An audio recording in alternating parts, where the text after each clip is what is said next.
The woman in first class was seconds away from a breakdown she didn't see coming. The man in economy was one phone call away from losing everything that mattered. When their paths collided at gate 47, coffee spilled, apologies rushed, eyes meeting for half a second, neither knew they were staring at their future. Sometimes the most important moments of your life don't announce themselves.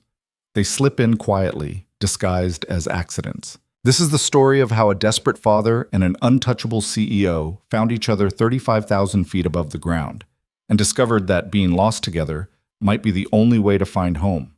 If you're watching from anywhere in the world, drop your city in the comments below and hit that like button. I want to see how far this story travels.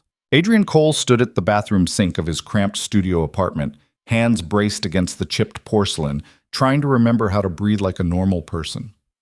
His reflection stared back, older than 33 should look, eyes shadowed with the kind of tired that sleep couldn't fix.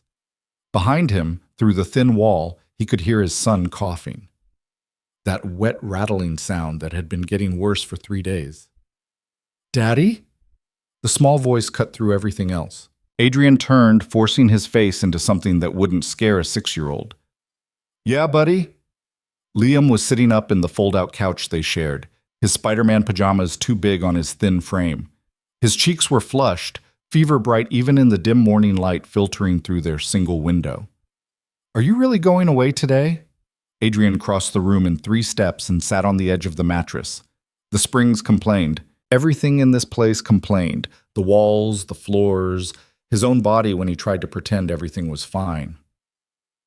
"Just for a couple days," he said, pressing his palm to Liam's forehead. Still hot. "Mrs. Chen's gonna take care of you. Remember? She said you can help her make dumplings." "But what if I get sicker?" The question landed like a fist to the chest. Adrian had been asking himself the same thing for the past 72 hours, ever since the interview request came through. Detroit. A real position with a real salary at an engineering firm that actually wanted to meet him in person. After 18 months of dead-end applications and mounting bills, this was the first door that hadn't slammed in his face. But Liam's fever wasn't breaking, and the free clinic couldn't see them until next week.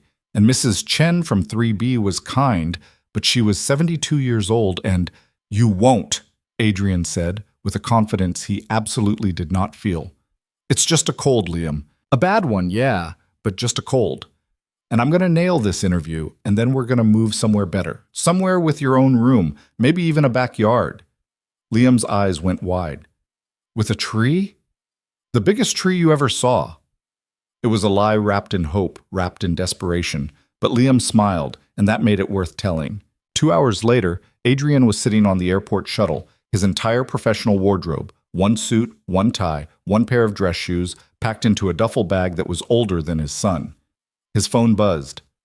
"Mrs. Chen." He ate a little oatmeal. "Temperature is 101.3. We'll be fine. You go get that job." He texted back a thank you with hands that wanted to shake. Then he opened his banking app, saw the number that was somehow both too large and too small, and closed it again. The flight had cost him $340 he didn't have. The hotel was another $120. If this interview didn't work out, he couldn't think about that. The airport was its own kind of chaos. Adrian had flown exactly 3 times in his life, and never alone, and the security line moved like molasses while his anxiety moved like lightning. He kept checking his phone. No new messages. That was good, right? That was fine. By the time he got to his gate, boarding was already underway. Group 8. Of course he was Group 8. He stood in line, gripping his boarding pass like a lifeline, and tried not to calculate how many minutes until he could call to check on Liam. "Sir, you're in the way." Adrian turned. The voice belonged to a woman in a cream-colored coat that probably cost more than his rent. She was dragging a sleek carry-on, phone pressed to her ear, and the look she gave him was the visual equivalent of a heavy sigh. "Sorry, He stepped sideways, directly into her path. She stopped short. Her coffee did not. "Oh my God." The words came out of Adrian's mouth in slow motion as he watched the cup tip, the lid pop, the caramel-colored liquid arc through the air and land directly on her coat, her perfect cream-colored, definitely dry-clean-only coat. "Are you kidding me?" She pulled the phone away from her ear, staring down at the spreading stain. Are you actually kidding me right now? I'm so sorry. I wasn't. Adrian was already reaching for napkins that didn't exist, his face burning. I'll pay for the cleaning. Forget it. She wiped at the stain with her hand, which only made it worse. Just forget it.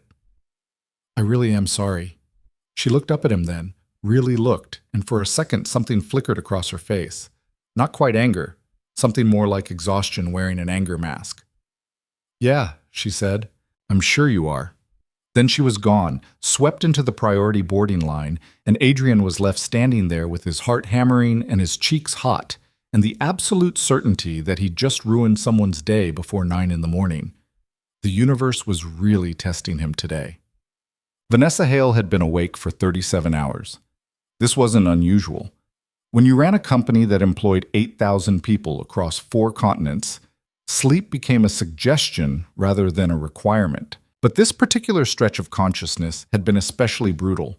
A merger negotiation in London, a red-eye to New York for a board meeting, another flight to Chicago for a crisis with a manufacturing partner, and now this final leg to Detroit for a keynote she'd agreed to give 6 months ago when her calendar had looked less apocalyptic. Her assistant was on the phone in her ear, rattling off the afternoon schedule. And then you have drinks with the Morrison team at 7, but I can push that if you need. Vanessa, are you listening? Mm-hmm. She wasn't. She was staring at the coffee stain on her coat and trying to remember the last time something had surprised her. Truly surprised her. Not just inconvenienced her, or annoyed her, or cost her money, but actually broken through the carefully maintained force field of her attention. The man who'd spilled the coffee had looked genuinely horrified, like he'd just committed a felony instead of a minor accident. She'd been ready to snap at him, her usual response to anything that slowed her down. But then she'd seen his face. Youngish, but worn down. Tired in a way that was more than physical. The kind of tired that came from carrying too much for too long. It had stopped her anger in its tracks, which was disorienting. Vanessa? What? I said, do you want me to book the car service for tomorrow morning, or are you staying the extra night? I don't know yet. I'll call you later. She hung up before her assistant could protest. First class was boarding, and she needed to get on the plane and close her eyes for 90 minutes, and try to remember what it felt like to be a human being instead of a productivity machine. The flight attendant took her coat. Ruined coat, she'd have to throw it out. It wasn't worth the dry cleaning bill. And Vanessa sank into seat 2A with the kind of relief that came from knowing she had permission to be unreachable for at least a little while. She buckled in, put her phone on airplane mode, and closed her eyes. The plane filled up around her. The usual sounds, rolling luggage, murmured conversations, the crying baby that was apparently mandatory on every flight. She kept her eyes closed, willing herself towards something resembling rest. Excuse me. She opened her eyes. And there he was. Coffee spiller. Standing in the aisle looking down at his boarding pass, then at the seat number above her, then back at his boarding pass like he was hoping the numbers would change. You've got to be kidding me, Vanessa said. His eyes went wide. Oh no, did they put me up here by mistake? I can go ask. Sir, you need to sit down. The flight attendant had appeared behind him, smile tight. We're about to close the cabin door. Right. Yeah, sorry. He shoved his duffel into the overhead bin like he was trying to hide evidence, then dropped into seat 2B, right next to her. The universe, Vanessa decided, had a mean sense of humor. She could feel him trying to make himself smaller, shoulders hunched, arms tucked in, trying not to take up space. It was almost worse than if he'd been oblivious. Look, Vanessa said, the coffee thing was an accident. You don't have to act like I'm going to bite your head off. He glanced over, startled. I wasn't. He took a breath, tried again. I really am sorry about your coat and about being in your space now. This isn't how I thought today would go. There was something raw in his voice, something that made Vanessa pause. How did you think today would go? Better than this. He said it with a half smile that didn't reach his eyes. Definitely better than this. The plane started moving. Vanessa should have put her headphones on, closed her eyes, retreated into the cocoon of intentional isolation she'd perfected over the years. But instead, she heard herself say, "Rough morning? Rough month." He caught himself. Sorry, you don't want to hear about it." "Probably not," Vanessa agreed. "But I asked, so." He looked at her like he was trying to figure out if this was a trap. Then, slowly, he said, "I've got a job interview in Detroit. First real prospect in over a year. And I had to leave my kid behind with a neighbor because he's sick, and I can't afford to miss this shot, and I'm pretty sure I'm a terrible father, and—" He stopped. "Sorry, you definitely didn't want to hear all that." Vanessa was quiet for a moment. The plane had reached the runway, engines building to that pre-takeoff roar. When she spoke, her voice was softer than she'd intended. "You're not a terrible father. Terrible fathers don't worry about being terrible fathers." He looked at her. Really looked at her, like he was seeing past the expensive clothes and the first-class seat and the whole carefully constructed image. "Thanks," he said. "I think." The plane lifted off. Detroit was 90 minutes away. Vanessa had 800 emails waiting and a presentation to review, and 1,000 reasons to put her headphones on and disappear into work. But instead, she turned to the stranger beside her and said, "I'm Vanessa." He blinked. "Adrian." "Well, Adrian," she settled back into her seat. "Since we're apparently stuck together for the next hour and a half, you might as well tell me about this interview." And to her surprise, he did. Adrian wasn't sure what was happening. 10 minutes ago, he'd been trying to telepathically merge with the seat cushion to avoid bothering the woman he'd already managed to assault with coffee. Now she was asking him questions about his background in electrical engineering, like she actually cared about the answers. "So after the layoffs, I picked up what freelance work I could," he was saying, which was a generous description of the sporadic, underpaid jobs that had barely kept them afloat. "But with Liam, that's my son, I can't really travel for contract work, and most of the local firms want someone who's been consistently employed. It's like this catch-22. Can't get a job without recent experience, can't get experience without a job." "That's a pretty standard structural problem in post-recession hiring," Vanessa said. "Companies got risk-averse, started treating employment gaps like criminal records." "Exactly." Adrian felt something loosen in his chest. "Everyone wants to know what I've been doing for 18 months, and when I say raising my son alone, they look at me like I've been on vacation." "Where's his mother?" The question was direct but not unkind. Adrian had gotten good at answering it. "She left when Liam was 8 months old, said she wasn't ready for the whole parent thing. I haven't heard from her since." "That's rough." "Yeah, well," he shrugged. "You deal with what's in front of you, right? Can't exactly send him back." Vanessa made a sound that might have been a laugh. "How old is he now?" 6, just started first grade. Adrian's phone was burning a hole in his pocket. He wanted to check it so badly, but they were still in the air, and anyway, Mrs. Chen had promised to call if anything changed, and "You're worried about him," Vanessa said. It wasn't a question. "His fever was over 101 this morning, and I'm on a plane, so yeah, worried doesn't quite cover it." "But you came anyway." I didn't have a choice." The words came out sharper than he'd meant. "This interview, if I get this job, it changes everything. Steady paycheck, benefits, actual health insurance so I can take him to a real doctor instead of hoping the free clinic has an opening. I know it sounds like I'm making excuses. It doesn't sound like excuses." Vanessa's voice was quiet. "It sounds like you're doing the best you can with impossible options." Adrian looked at her. She was staring straight ahead, her profile sharp against the window light. There was something haunted in her expression, something that suggested she knew a lot about impossible options. "What about you?" he asked. "You heading to Detroit for work?" "Keynote speech, corporate leadership conference, the kind of thing where everyone pretends to care about innovation while mostly checking their phones." "Sounds thrilling." "It's not." She turned to face him. "I run a tech company. We do supply chain optimization software. Very boring, very lucrative, very all-consuming." "Doesn't sound boring to me. Sounds like you're good at what you do." Something flickered in her eyes. Being good at something and enjoying it aren't the same thing. "No," Adrian agreed. "They're not." The flight attendant appeared with the beverage cart. Adrian asked for water. Vanessa ordered a scotch, then seemed to think better of it and changed it to coffee. "Trying to stay awake?" Adrian asked. "Trying to survive." She took a sip and made a face. God, airplane coffee is awful. Better than no coffee. That's debatable. They fell into a comfortable silence. Adrian pulled out his phone. Still no signal, still no messages waiting, which meant either everything was fine or Mrs. Chen couldn't reach him, and the second possibility made his stomach clench. Hey, Vanessa's voice pulled him back. He's okay. You don't know that. No, she admitted. But spiraling won't help, and you can't do anything from here anyway, so you might as well breathe.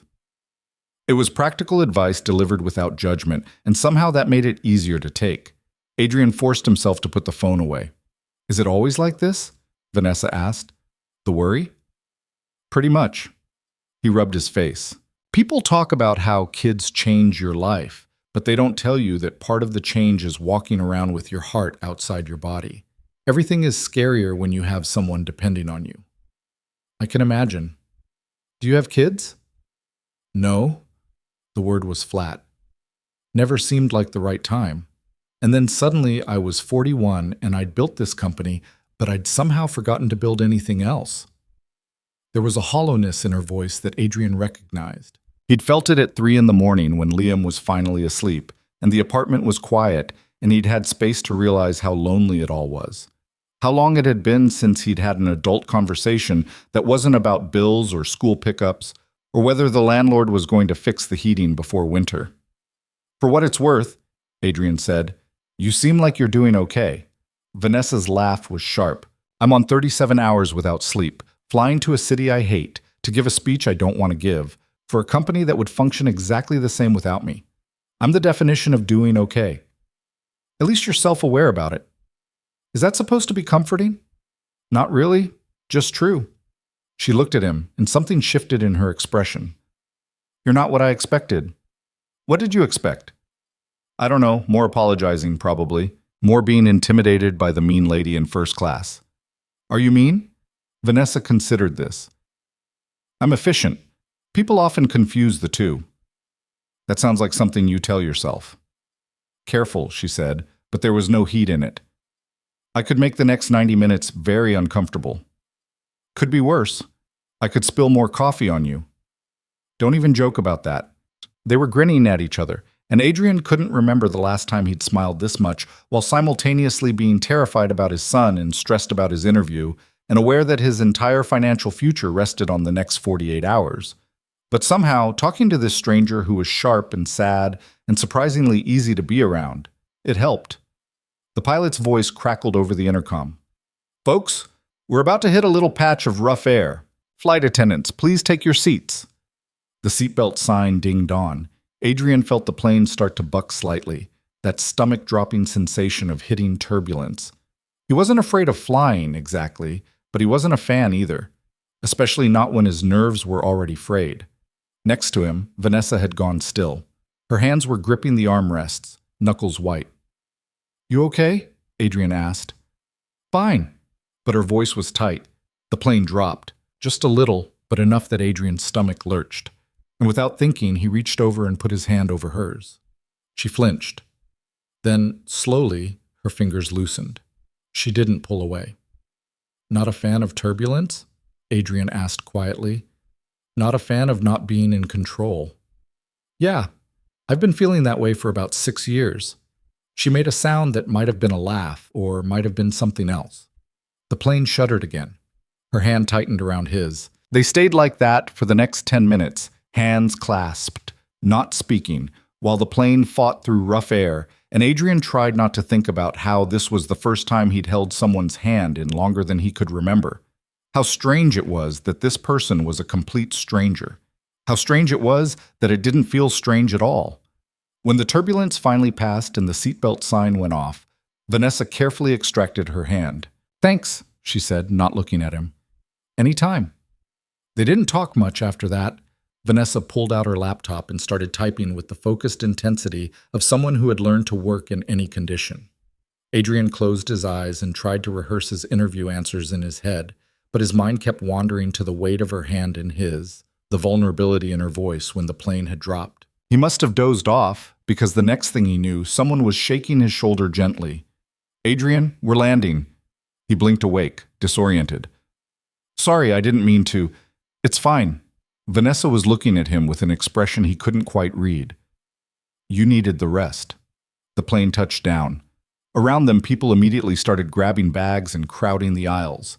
That bizarre rush to get off a plane 30 seconds faster. Adrian pulled his duffel from the overhead bin, his phone already in his hand, waiting for the signal to return. Good luck with your interview, Vanessa said. She was gathering her things, smooth and efficient, already transitioning back into whoever she was when she wasn't sitting next to a stranger admitting to lonely truths. Thanks. And good luck with your speech. I don't need luck. I need a nap. She gave him a small smile. But I appreciate the sentiment. The cabin door opened. First class started moving.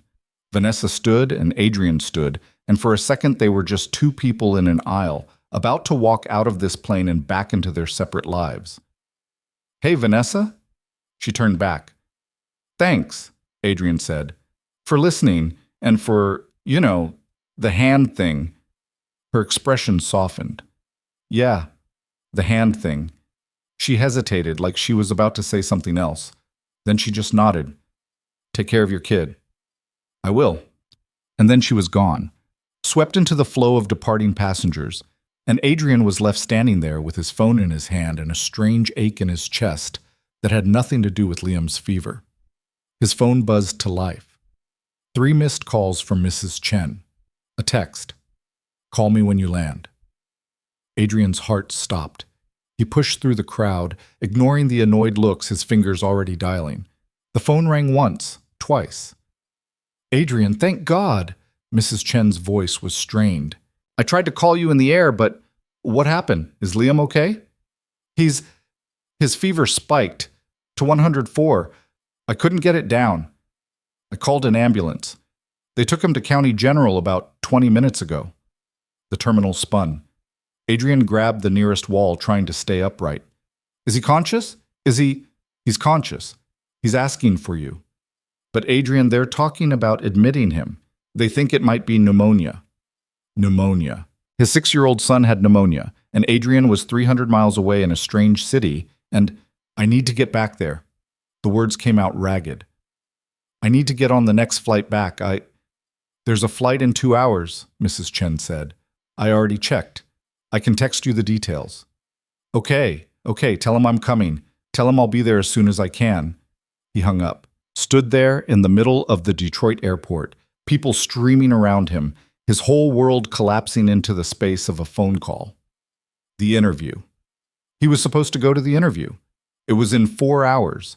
This was the job that was supposed to save them, the door that had finally opened, the chance they'd been waiting for. But Liam was in the hospital. His son was in the hospital, and Adrian wasn't there. There was no choice. There had never been a choice. He pulled up the email from the hiring manager, his hands shaking so badly it took 3 tries to type out the message. Family emergency. I have to withdraw from the interview. I'm so sorry. He hit send before he could think about what it meant. Then he started running toward the ticket counter, his duffel banging against his hip, his phone pressed to his ear as he called Mrs. Chen back for the flight details. He didn't see Vanessa standing near the baggage claim, watching him sprint past with a stricken expression. Didn't see her pull out her own phone, hesitate for a long moment, then start walking in the same direction. All he could see was the image of Liam in a hospital bed, scared and alone, asking for his father. And Adrian was going to get there.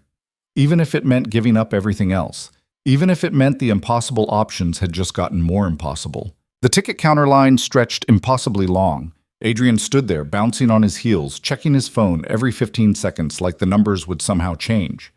Flight 2847 to Chicago, departing in 1 hour and 43 minutes. 1 hour and 43 minutes before he could even start getting back to Liam.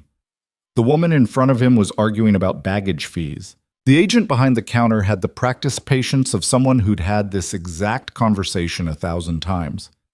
Adrian wanted to scream. Excuse me. He turned. Vanessa was standing there, slightly out of breath, her expensive purse slung over one shoulder. What are you? Adrian started. I saw you running. What happened? My son. Hospital. I have to get back. The words came out choppy, his brain too scattered to form complete sentences. The interview? Doesn't matter. I already canceled. Vanessa's expression shifted through several emotions too quickly for Adrian to track. County General in Chicago? How did you You told me earlier that's where you're from. She was already pulling out her phone. What's the fastest way back? There's a flight in. He checked his phone again. 1 hour and 39 minutes. If I can get a ticket, if there's space. There won't be. Vanessa was typing rapidly. Friday afternoon flights out of Detroit are always packed. She looked up. But I have a solution. What? I have access to a charter service, company perk. We can be in the air in 45 minutes. Adrian stared at her. I can't. That's got to cost thousands of dollars. I can't accept that. You're not accepting it. I'm offering it. There's a difference. Vanessa. Adrian. She stepped closer, her voice dropping. Your son is in the hospital. You need to get to him. I can help. Let me help. Why? The question came out harsher than he meant. You don't even know me. We sat next to each other on a plane. That's it. For a moment, Vanessa looked like she'd been slapped. Then her face hardened into something professional, distant. You're right. Forget I offered. She started to turn away. Adrian caught her arm. Wait, I'm sorry. I didn't mean... He took a breath. I'm not good at accepting help. I haven't had to be. It's just been me and Liam for so long, and I don't know how to... I get it. Her voice was softer now. But pride is expensive, and you can't afford it right now. Neither can your son. She was right. Adrian hated that she was right, but she was. Okay, he said. Thank you. I'll pay you back. I don't know how long it'll take, but I will. We can argue about that later. Right now, we need to move. 20 minutes later, they were in the back of a town car, speeding toward a private airfield on the outskirts of Detroit. Vanessa was on her phone, making calls in that brisk, no-nonsense tone that suggested she was used to people doing exactly what she said. Yes, Chicago Midway, not O'Hare. Faster access to the south side. How soon can you have it ready? A pause. 40 minutes is fine. We'll be there in 20. She hung up and turned to Adrian. We're set. I still can't believe you're doing this. Believe it. She was typing again, pulling up something on her screen. What hospital again? County General. Why? I'm having my assistant arrange a car to meet us at Midway. It'll take you straight there. Adrian's throat felt tight. You've thought of everything. That's my job. Thinking of everything. She glanced at him. How are you holding up? I don't know. Numb, maybe? It doesn't feel real. That's shock. You sound like you know. Vanessa was quiet for a moment. My father had a heart attack when I was 26. I was in Tokyo for a conference. By the time I got back to Boston, he was already gone. So yeah, I know what it feels like to be on the wrong side of the country when someone you love needs you. I'm sorry. Don't be. It was a long time ago. But her voice suggested it wasn't, not really. The point is, I know that every minute feels like an hour. And I know that being stuck in traffic or waiting for commercial flights makes it worse. So if I can make this easier for you, I'm going to. Even though you barely know me. Maybe that's why it's easier. She met his eyes.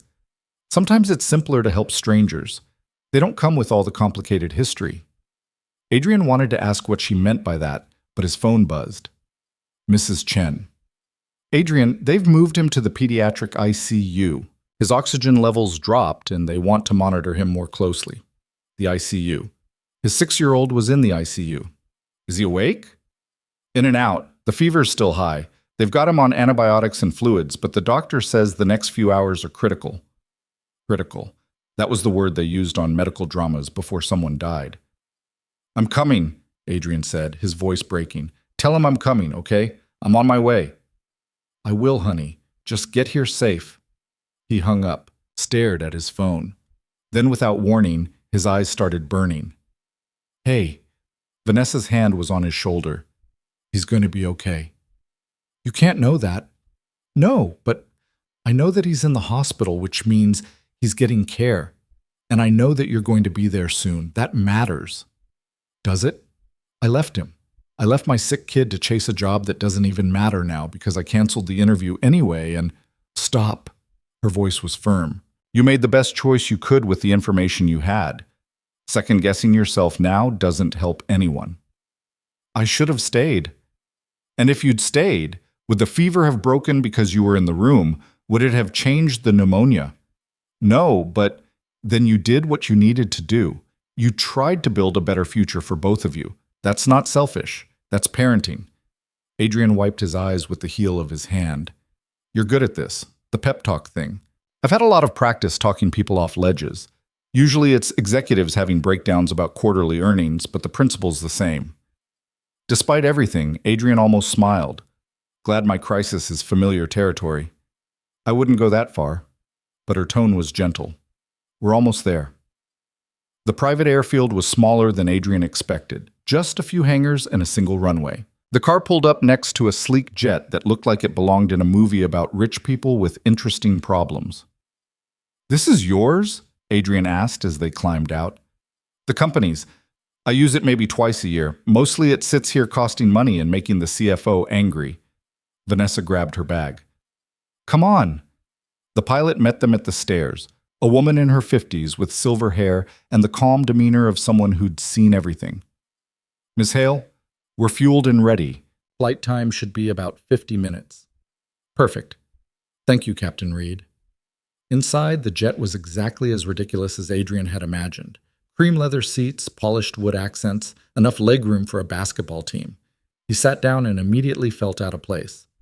Relax, Vanessa said, settling across from him. It's just a plane. A plane that probably costs more than I'll make in my entire life. Probably. She wasn't being mean, just honest. But right now, it's just the thing getting you to your son faster. Try to focus on that. The engine started. Captain Reed's voice came through the intercom with pre-flight instructions. Adrian buckled in and tried to breathe like a normal person. When was the last time you ate? Vanessa asked. I don't know, yesterday? She stood and walked to a small galley at the back of the cabin, returned with a bottle of water and a sandwich still in its wrapper. Eat. I'm not hungry. I don't care. You're going to need your strength, and passing out from low blood sugar won't help anyone. Adrian took the sandwich, turkey and Swiss on wheat bread, the kind of thing you got from expensive airport cafes. It tasted like cardboard, but he forced himself to eat it anyway. The jet lifted off smoothly. Through the window, Detroit fell away below them, a grid of streets and buildings getting smaller and smaller. Somewhere down there was the hotel where Adrian was supposed to stay tonight, the office where he was supposed to interview tomorrow, the future he'd been planning that had just evaporated. Tell me about him, Vanessa said. What? Your son, Liam. Tell me about him. Adrian wasn't sure he could form words, but he tried. He's 6, just started first grade. He's obsessed with space right now, wants to be an astronaut. Smart kid. Too smart sometimes. Ask questions I don't know how to answer. Adrian twisted the water bottle cap. He's a good kid. Better than I deserve, probably. He never complains about the apartment or the fact that we eat a lot of pasta or that his shoes are from the thrift store. He's happy. Or he was, before he got sick. Kids are resilient. Everyone keeps saying that. But what if he's not? What if this is the thing that Adrian couldn't finish the sentence? Then you'll deal with it, Vanessa said quietly. That's what you do. You show up and you deal with whatever comes, and you do it because he needs you to. Is that what you did when your dad died? Her face went carefully blank. I tried. I'm not sure I did it very well. What do you mean? I mean, I went back to work 3 days after the funeral, threw myself into building the company, told myself it's what he would have wanted. Maybe it was. But I think mostly I just didn't know how to sit with the grief, so I buried it in spreadsheets and business plans. Did it work? Depends on your definition of work. I built a successful company. I also built a life where I'm alone in hotel rooms most nights, eating room service and answering emails until I fall asleep with my laptop on my chest. So, you tell me. Adrian didn't know what to say to that. Vanessa seemed to realize she'd said too much because she looked away, out of the window at the clouds. Sorry, she said. You don't need my baggage right now. I don't mind. Actually, it's kind of nice talking about something other than hospitals and fevers. She glanced back at him. You're a strange person, Adrian Cole. Thanks. It's a compliment. Most people aren't interested in anything beyond surface level. They ask how you are, and they want you to say fine so they can move on. You actually seem to care about the answer. Is that strange? In my world, yes. They sat in silence for a while. The jet hummed steadily, eating up miles. Adrian checked his phone again. Still no new messages, which he was choosing to interpret as good news. No news was good news. That's what people said. Can I ask you something? Vanessa said. Sure. Earlier you said you haven't heard from Liam's mother in years. Does he ask about her? Adrian sighed. Sometimes. Usually I just tell him she had to go away, that it wasn't about him.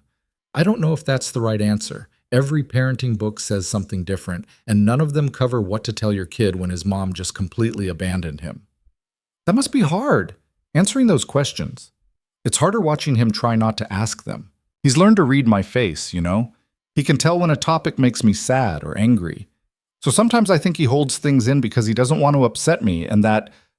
Adrian's voice caught. That kills me. He's 6. He shouldn't have to manage my emotions. You're doing the best you can. Everyone keeps saying that too, but what if my best isn't good enough? What if he grows up and resents me for the things we didn't have, or the way I handled things, or... Adrian, Vanessa leaned forward. You can't control what he'll think when he's older. All you can control is showing up for him now, and from everything you've told me, that's exactly what you're doing. I left him to come to this interview, to try to get a better job so you could give him a better life. That's not abandonment, that's sacrifice. It doesn't feel like sacrifice. It feels like failure. Vanessa was quiet for a long moment. Then she said, My father used to tell me that guilt was just love with nowhere to go. You feel guilty because you love him. That's not a bad thing. It doesn't feel like a good thing either. No, she agreed. It doesn't. The pilot's voice came through the speaker. Ms. Hale, we're beginning our descent into Chicago. Should have you on the ground in about 15 minutes. 15 minutes. Then a car ride to the hospital. Then he'd see Liam, and everything would either be okay or it wouldn't, and Adrian had no control over which one it would be. His hands were shaking. Vanessa reached across and took one of them, the same way he'd done for her during the turbulence earlier. He held on tight. Thank you, he said, for all of this. I don't know how to... I can't... You don't have to say anything. But I don't understand why you're doing this, helping me like this. We're strangers. Vanessa looked at him with an expression that was hard to read. Maybe I needed a reason to do something that mattered, and maybe you happened to be the right reason at the right time. That's a lot of pressure to put on a random guy who spilled coffee on you. You did destroy my favorite coat. I said I was sorry. I know. I'm just giving you a hard time. She squeezed his hand. We're almost there. The jet touched down smoothly. Through the window, Adrian could see a black sedan already waiting on the tarmac. Vanessa had really thought of everything. As soon as the cabin door opened, Adrian was on his feet, grabbing his duffel.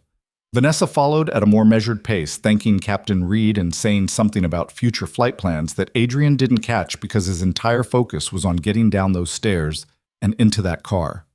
The driver was already holding the back door open. Adrian practically dove inside. Vanessa slid in beside him. County General, she told the driver. Pediatric ICU. As fast as you can. The car pulled away from the airport. Adrian watched the city slide past the windows. His city, the place he'd lived for 8 years, suddenly unfamiliar in his panic. Every red light felt like an eternity. Every turn felt like they were going the wrong direction. How much longer? He asked the driver. Traffic's heavy, sir. Maybe 25 minutes. 25 minutes.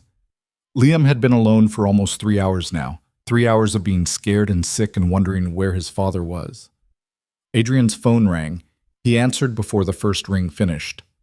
Mrs. Chen? He's asking for you again. Her voice was strained. The doctor wants to talk to you when you get here. About treatment options. Treatment options. That sounded bad. That sounded like things were worse than they'd said. What kind of treatment options? I don't know, honey. They want to wait until you're here. I'm 15 minutes away, maybe 20. Just tell him I'm almost there, okay? I will. He hung up and pressed his forehead against the window, trying to keep it together. Vanessa's hand found his shoulder. Whatever it is, You'll handle it, she said. You keep saying that, because it's true. The hospital finally came into view, a sprawling complex of connected buildings that looked more like a small city than a single facility. The driver pulled up to the emergency entrance. Go, Vanessa said. I'll take care of the bags. Adrian was out of the car before it fully stopped, his legs carrying him through the automatic doors and up to the information desk. Pediatric ICU, he said to the woman behind the glass. Liam Cole. I'm his father. She checked her computer. 4th floor. Elevators are down that hall to your right. He was already moving. The elevator took forever to arrive, and when it did, it stopped on every floor between the lobby and the 4th. By the time the doors opened on the pediatric wing, Adrian was ready to climb out of his skin. A nurse at the station looked up as he approached. Can I help you? Liam Cole. I'm his father. I just got here from... I was out of town. Where is he? Her expression softened. Room 412. Mrs. Chen is with him. Let me page Dr. Morrison. Adrian didn't wait for the doctor. He went straight to room 412, his heart in his throat. And there he was. Liam looked so small in the hospital bed, surrounded by machines and monitors. An IV line ran into his left hand. An oxygen cannula sat under his nose. His skin was pale except for the fever flush in his cheeks, and his breathing sounded labored even from the doorway. Mrs. Chen stood when she saw Adrian. Thank God. Adrian crossed to the bed, his hands shaking as he reached for his son. Liam? Buddy? I'm here. Liam's eyes fluttered open. Daddy? His voice was so small, so rough. Adrian had to blink hard to keep from crying. Yeah, buddy. I'm here. I'm sorry it took so long. I don't feel good. I know, but you're in the hospital now and they're going to make you better, okay? Liam nodded weakly. I tried to be brave. You are brave. You're the bravest kid I know. Adrian smoothed Liam's hair back from his forehead. The fever was still raging. I'm not going anywhere, okay? I'm right here. Promise? I promise. A doctor appeared in the doorway, young, female, with tired eyes and a gentle voice. Mr. Cole? I'm Dr. Morrison. Can we talk outside for a moment? Adrian didn't want to leave Liam's side, but he nodded. Mrs. Chen, can you... I'll stay with him. She was already sitting back down, taking Liam's free hand. Out in the hallway, Doctor. Morrison pulled up Liam's chart on a tablet. Your son has bacterial pneumonia. We've started him on broad-spectrum antibiotics, but his oxygen saturation is lower than we'd like. If it drops any further, we may need to intubate. Intubate? Put him on a breathing machine. What are his chances? Adrian's voice sounded far away. Kids are resilient, Mr. Cole, but I won't lie to you. The next 12 to 24 hours are critical.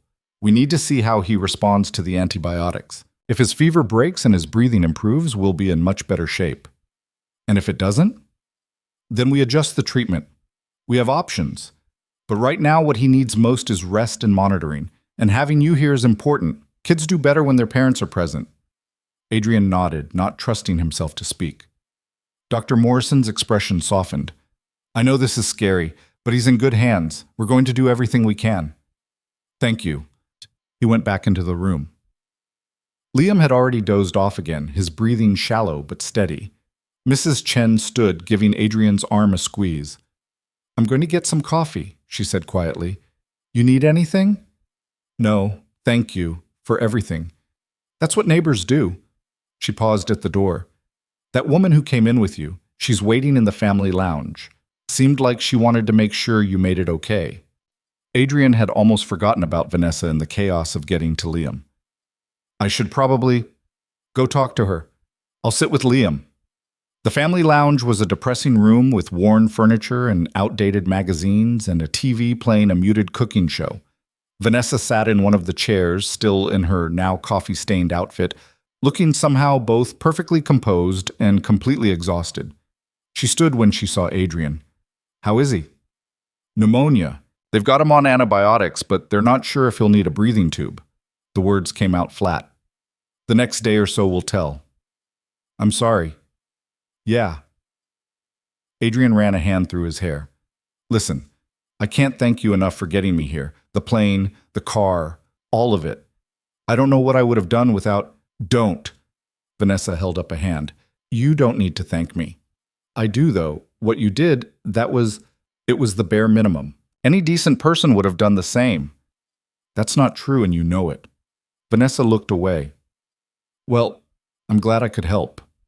An awkward silence settled between them. Adrian knew he should probably say something else, something meaningful about what this meant, or how he'd pay her back, or— I should go, Vanessa said. You need to be with Liam.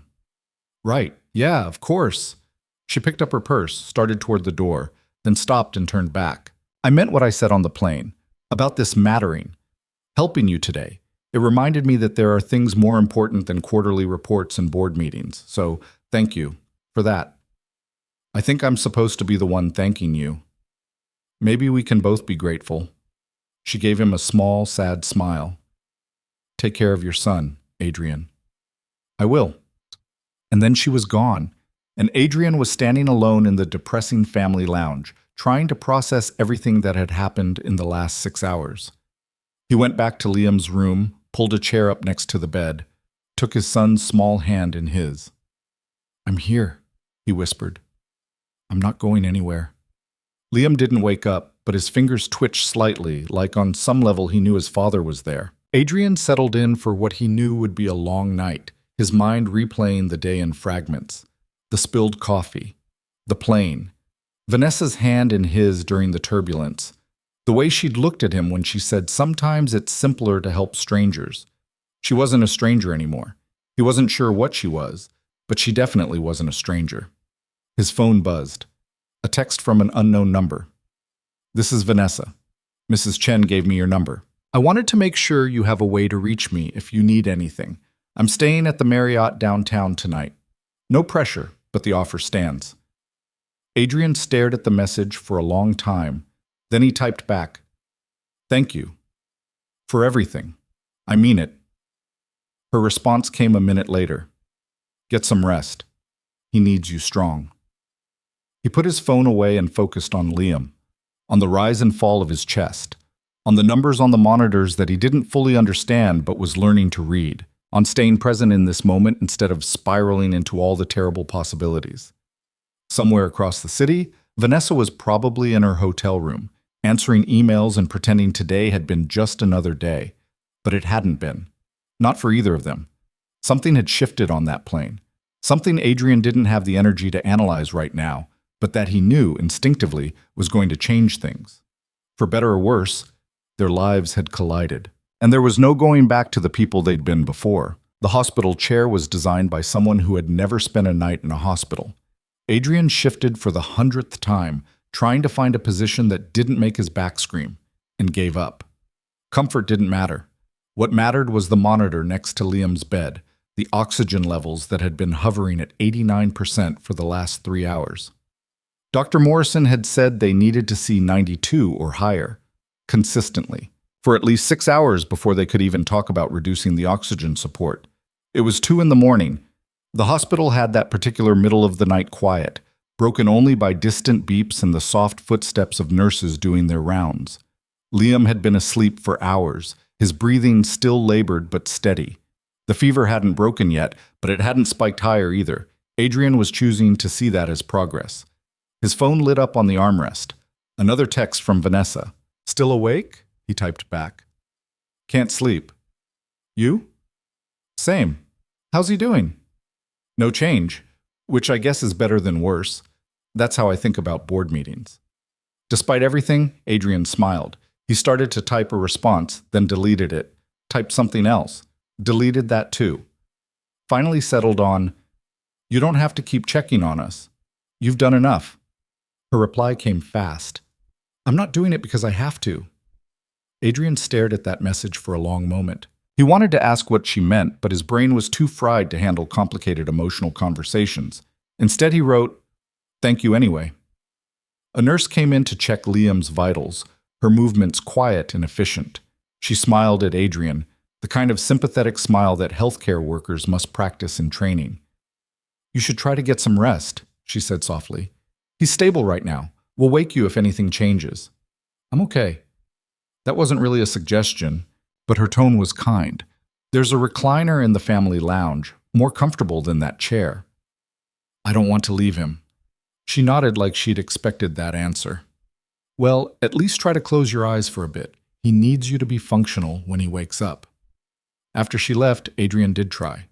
He closed his eyes and listened to the rhythm of Liam's breathing, the steady beep of the heart monitor. But every time he started to drift, his mind jerked him back awake with images of the oxygen levels dropping, of Dr. Morrison telling him they needed to intubate, of Liam scared and alone while Adrian slept. At 4 in the morning, he gave up and went to the vending machines. Hospital coffee was somehow worse than airplane coffee, but it was hot and caffeinated, and that was all that mattered. He was standing there, staring at the machines like they held the secrets of the universe, when footsteps echoed down the hallway. Vanessa appeared around the corner, still in the same clothes from yesterday, her hair pulled back in a messy knot that was trying to escape. She looked as exhausted as Adrian felt. "What are you doing here?" he asked. "Couldn't sleep. Thought I'd check in." She stopped a few feet away like she wasn't sure if she should come closer. "Is that okay? I can leave if—" "No, it's fine. I'm just surprised. I was at the hotel and I kept thinking about—" She paused. "I don't know. I just wanted to make sure you were okay." "I'm not okay, but I'm managing." Vanessa moved to the coffee machine, fed it $1, and watched it dispense something that was technically coffee. She took a sip and winced. "This is awful."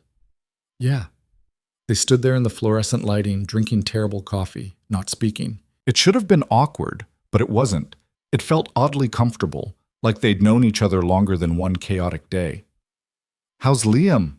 Vanessa finally asked. "Same. Fever's still high, breathing's still rough. They're watching his oxygen levels." Adrian rubbed his face. "The doctor says the antibiotics need time to work, but it's hard to just sit there and watch him struggle." "I can imagine." "Can you?" It came out sharper than he meant. "Sorry, that wasn't fair." "No, you're right. I can't imagine. I've never had a kid. I've never had to sit in a hospital and wait to see if someone I love is going to be okay." She took another sip of coffee. "But I have sat in waiting rooms. I know what it's like to feel helpless." Adrian thought about what she'd said on the plane, about her father. "When your dad died, were you alone?" "My mother was there, and my brother. But yeah, in a lot of ways, I was alone. They needed me to be strong, to handle things. So that's what I did. And by the time the funeral was over and everyone went home, I'd been strong for so long I didn't remember how to be anything else." "That sounds lonely." "It was." She looked at him. "That's why I'm here. Because I remember what it felt like, and I wouldn't wish it on anyone." "You don't have to stay. You've got your speech and your company, and—" "I canceled the speech." Adrian stared at her. "What?" "The keynote. I called the conference organizers this morning and told them something came up. They weren't happy, but they'll survive." "Vanessa, you can't just— That's a huge deal. You said it yourself. You agreed to it months ago." "And now I'm disagreeing with it." She set her coffee down on top of the vending machine. "Look, I spend 300 days a year doing things I don't want to do because they're good for the company, or good for my career, or good for some abstract future version of myself. For once, I'm doing something that feels right instead of something that looks right. Don't talk me out of it." Adrian didn't know what to say to that. Part of him wanted to argue, to tell her she was making a mistake, that she barely knew him and this wasn't her responsibility. But another part, the part that had been awake for 24 hours and was running on fumes and desperation, was just grateful. "Thank you," he said quietly. "Stop thanking me. It's getting weird." I don't know what else to say." "Then don't say anything." She picked up her coffee again. "Just let me help." They went back to Liam's room together. Mrs. Chen had gone home around midnight after Adrian promised to call if anything changed. The room was dim except for the glow from the monitors.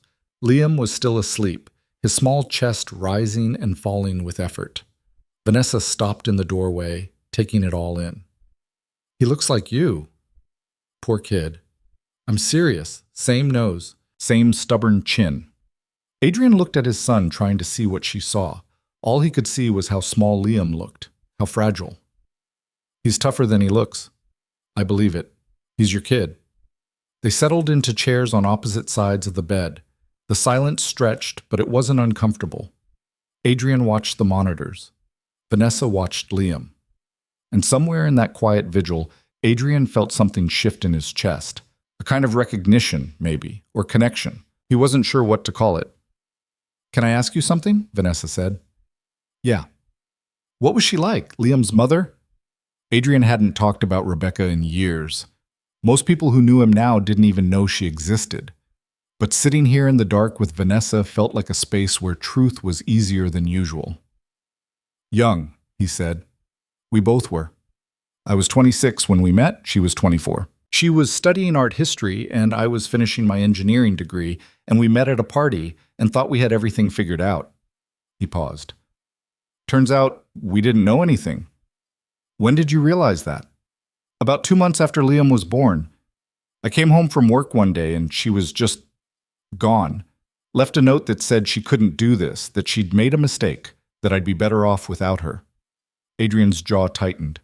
She was wrong about that last part. Liam needed a mother. Still does. He has you. It's not the same. No, but it's enough. Vanessa leaned forward. Look at him, Adrian. He's loved. You can see it in the way he relaxes when you're near him, even when he's asleep. Kids know when they're loved. Trust me on that. How would you know? She was quiet for a moment. My parents loved me, but they were also busy. Important careers, big social circle. I spent a lot of time with nannies and au pairs. Good people, but not my people, you know? And I could always feel the difference. Could always tell when someone was there because they wanted to be versus because they were being paid to be. That's sad. It was what it was. I survived. She looked at Liam. But your son, he's got something I didn't have. He's got a parent who shows up, who rearranges his whole life to make sure his kid is okay. That matters more than you think. Adrian wanted to believe her, wanted to believe that what he was doing was enough, that love could compensate for everything they didn't have. But the doubt was always there, whispering in the back of his mind. What if I mess him up anyway, so? He asked. What if all this, the poverty, the instability, the fact that his mother left, what if it damages him in ways I can't fix? Then you'll deal with that when it happens. But right now he's 6 years old and he's in the hospital and he needs you to be present. Not perfect, just present. It was almost the same thing she'd said on the plane, but it landed differently now.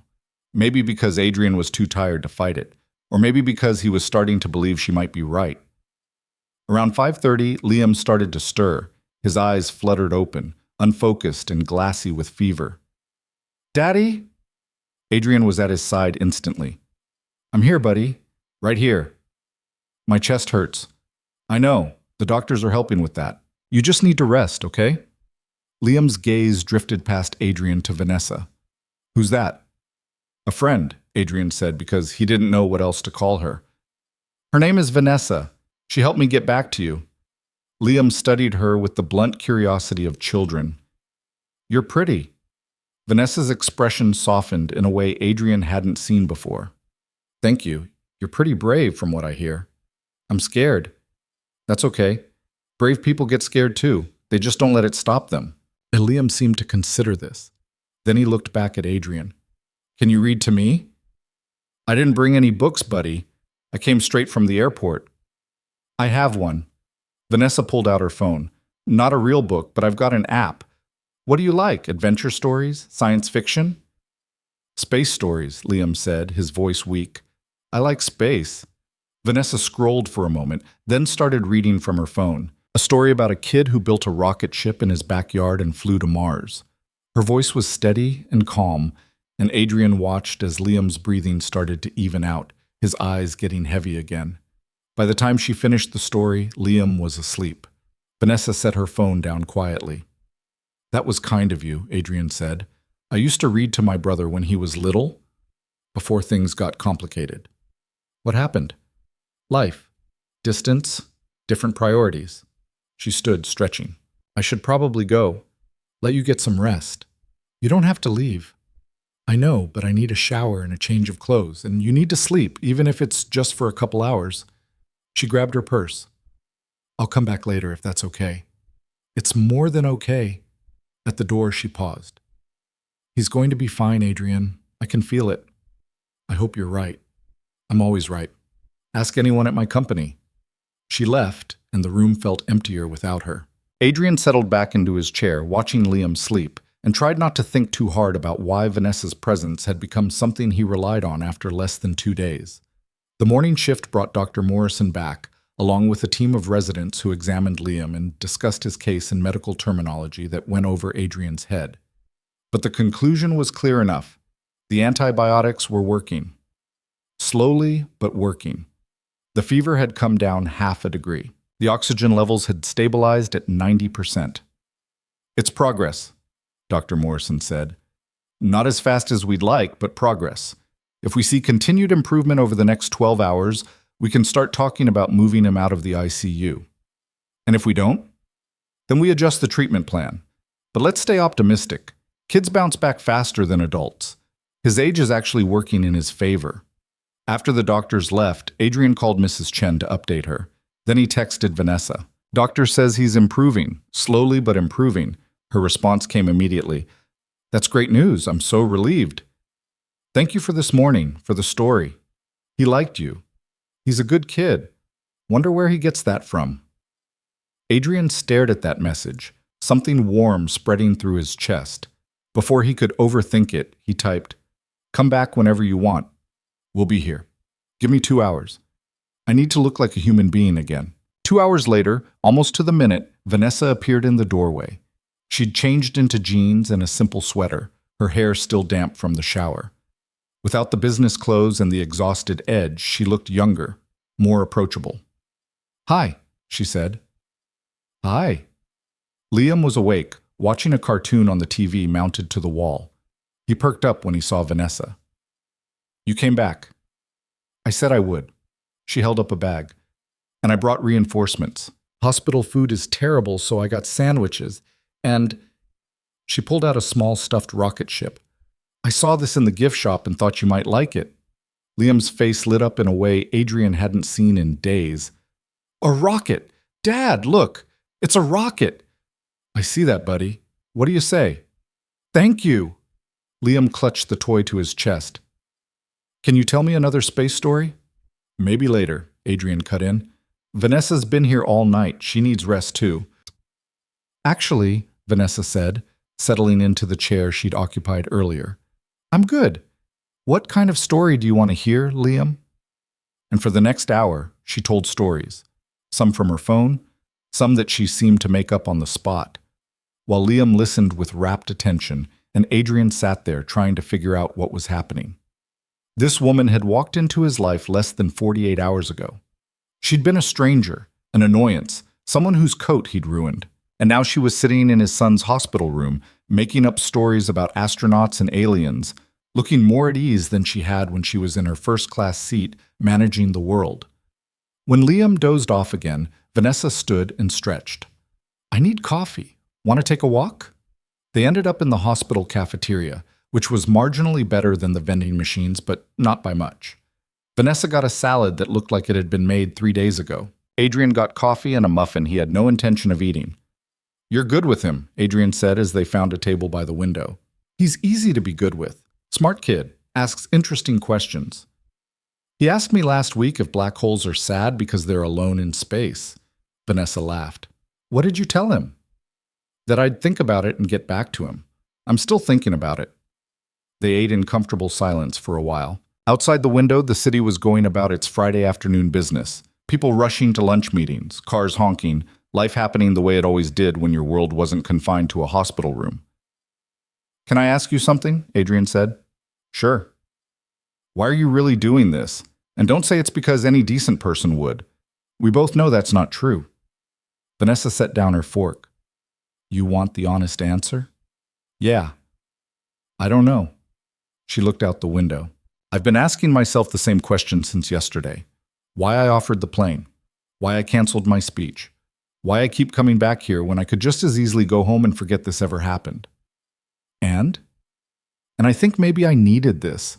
Needed to feel like I was doing something real instead of just playing the role of successful CEO. Does that make sense?" "Kind of. But there are easier ways to feel useful. Volunteer work, charity boards. You didn't have to get involved with a stranger's crisis? She met his eyes. No, I didn't. But maybe that's exactly why I did it. Because it wasn't strategic or calculated or good for my image. It was just human. Adrian understood that more than he wanted to admit. For what it's worth, I'm glad you spilled that coffee on me. I didn't spill it, you walked into me. Semantics. Important semantics. But she was smiling. Although, I guess if we're assigning blame, we could say the universe spilled the coffee. Put us in the same place at the same time. You believe in that? The universe arranging things? I don't know what I believe anymore. But I know that yesterday morning I was ready to give a speech I didn't care about to people who wouldn't remember it. And now I'm sitting in a hospital cafeteria eating terrible salad with someone who... She stopped. With someone I'm glad I met, even under these circumstances. Me too. Adrian's phone buzzed, a text from the ICU nurse. Liam's asking for you. Nothing urgent, just wants his dad. I should get back, Adrian said. Of course. They walked back together, and when they got to Liam's room, he was sitting up slightly, looking more alert than he had all day. Hey, buddy, feeling better? A little. Miss Vanessa, will you read me another story? Liam, she doesn't have to, Adrian started. I'd love to, Vanessa said. Which one? Over the next 3 days, a routine developed. Vanessa would show up in the morning with coffee and breakfast sandwiches. She'd read to Liam or talk to Adrian or sometimes just sit quietly while they both slept. In the afternoons, she'd disappear for a few hours to handle work calls and emails, then return in the evening for dinner. Adrian tried to tell her she didn't need to keep coming back. She ignored him. By Sunday, Liam's fever had broken. His oxygen levels were holding steady at 95% without assistance. Dr. Morrison said they could probably move him to a regular room by Monday, maybe send him home by Wednesday if everything continued to improve. This is really good news, the doctor said. He's responding exactly how we hoped he would. After she left, Adrian sat on the edge of Liam's bed and felt something he hadn't let himself feel in days. Relief. Dad? Liam's voice was still raspy, but stronger. When can I go home? Soon, buddy. Maybe a couple more days. Will Miss Vanessa come visit us at home? Adrian glanced at Vanessa, who was standing by the window pretending to be very interested in the parking lot. I don't know, she's got her own life to get back to. But I like her. Liam looked at Vanessa. You'll visit, right? Vanessa turned from the window, and Adrian saw something complicated cross her face. We'll see, kiddo. Depends on how busy work gets. Oh. Liam's disappointment was visible. Then, with the brutal honesty of children, he said, Don't you have any kids? You're really good at the story voices. Liam, Adrian said sharply, that's not polite to ask. It's okay. Vanessa came over and sat on the edge of the bed. No, I don't have kids. I work a lot, so there wasn't really time. That's sad. You'd be a good mom. Adrian wanted to sink through the floor. Liam, seriously. He's fine. Vanessa's voice was soft. And thank you, Liam. That's maybe the nicest thing anyone said to me in a long time. Will you read me one more story before bed? Absolutely. That night, after Liam was asleep and the hospital had gone quiet, Adrian walked Vanessa down to the lobby. It had become their routine, a few minutes of adult conversation before she left for her hotel. I'm sorry about what he said, Adrian started. The thing about kids. He doesn't understand. Adrian, stop. It's fine. Actually, it was kind of nice. Most people avoid the topic entirely once they find out I'm childless, like it's contagious or something. Is it hard? People asking? Sometimes. She pushed open the lobby door, letting in the cool night air. Mostly I just feel like I missed the boat, you know? Like everyone else figured out how to balance career and family and I was too busy climbing the ladder to notice the boat was leaving. You're 41. The boat's not gone. Maybe not, but it's a lot further away than it used to be. She looked at him. Can I ask you something? Sure. What happens when Liam gets discharged? With work, I mean. You canceled that interview. Adrian had been trying not to think about that. I'll figure something out. I always do. That's not a plan. It's the only plan I've got. Vanessa was quiet for a moment. What if I could help with that? You've helped enough. Hear me out. My company has an engineering division. We're always looking for good electrical engineers. And we offer remote work options, flexible hours, good benefits. I could get you an interview, a real one, not just a courtesy call. Adrian stared at her. You're offering me a job? I'm offering you an interview. What you do with it is up to you. Vanessa, I can't take a job just because we met on a plane and you felt bad for me. That's not why I'm offering. I'm offering because you're clearly qualified. You need work, and I have work available. The fact that we met on a plane is just convenient timing. People will think I'm getting special treatment. People will think what they always think, that I'm difficult and demanding and impossible to please, which means if you get hired, it's because you're good at your job, not because of any special treatment. She stepped closer. Let me help, Adrian. You've been doing this alone for too long. He wanted to say no, wanted to tell her that he didn't need charity, that he'd find his own way. But he was so tired of doing things alone, so tired of the constant scramble to keep his head above water. Okay, he said quietly. Thank you. Good. I'll set it up for next week after Liam's home and settled. Vanessa? Yeah? Why are you doing this? And I want the real answer this time. She looked at him for a long moment. Then so quietly he almost didn't hear it, she said, because somewhere along the way, you stopped being a stranger, and I don't want to go back to my life and pretend these last few days didn't happen. Adrian didn't know what to say to that, so instead he did something he'd been thinking about for 3 days. He stepped forward and hugged her. She stiffened for half a second, then her arms came around him, holding tight. They stood there in front of the hospital, two people who'd found each other in the chaos, and Adrian felt something settle in his chest, something that felt suspiciously like hope. When they finally pulled apart, Vanessa's eyes were bright. I should go. Yeah, get some sleep. Actually sleep this time. You too. I will. She started toward the parking lot where her rental car was waiting, then turned back. Adrian, your son was right about the boat. It's not too late. Then she was gone, and Adrian was left standing there, trying to figure out when his life had gotten so complicated. And why, despite everything, it felt like things were finally starting to make sense. Wednesday morning came with the kind of gray sky that matched Adrian's mood, cautiously optimistic, but ready for things to go wrong. Dr. Morrison had signed Liam's discharge papers an hour ago, and now Adrian was waiting for the final nurse check before they could actually leave. Liam sat on the hospital bed fully dressed in the clean clothes Mrs. Chen had brought yesterday, swinging his legs and clutching his rocket ship like a security blanket. When's Miss Vanessa coming? Liam asked for the third time in 20 minutes. I don't know if she is, buddy. She's got work stuff. But she said she'd say goodbye. Adrian checked his phone. No new messages since her text this morning that just said good luck with discharge. She'd been at the hospital every day for the past week, but she hadn't come by yesterday afternoon or last night. He told himself it made sense. Liam was getting better. She had a company to run. Her obligation was over. But it still felt like something was missing. The nurse came in with final instructions and a bag of medications. Antibiotics twice a day for another week. If his fever comes back or his breathing gets worse, bring him straight to the ER. But honestly, he looks great. Kids are amazing. Thank you for everything. Just doing our job. She handed Liam a sticker. You were very brave, sweetheart. Liam studied the sticker, a cartoon astronaut floating in space. Can I show this to Miss Vanessa? The nurse looked at Adrian with a question in her eyes. He shrugged. A friend who helped out during his stay? Well, she sounds very nice. You ready to go home? Adrian gathered their things, the duffel bag he'd brought to Detroit a lifetime ago, Liam's rocket ship, a folder of medical papers and follow-up appointment cards. Mrs. Chen was waiting downstairs to drive them home. Everything was set.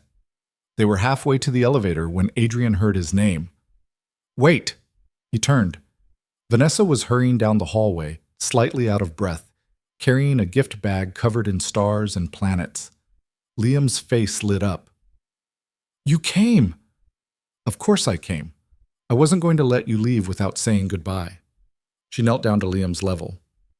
How are you feeling? Better. The doctor said I was really brave. I bet you were. I brought you something. She handed him the bag. Just a little going home present. Liam pulled out a book, a hardcover illustrated guide to the solar system, the kind with photos from actual telescopes and detailed diagrams. His eyes went huge. This is so cool, Dad, look! That's really generous, Adrian said to Vanessa. You didn't have to. I wanted to.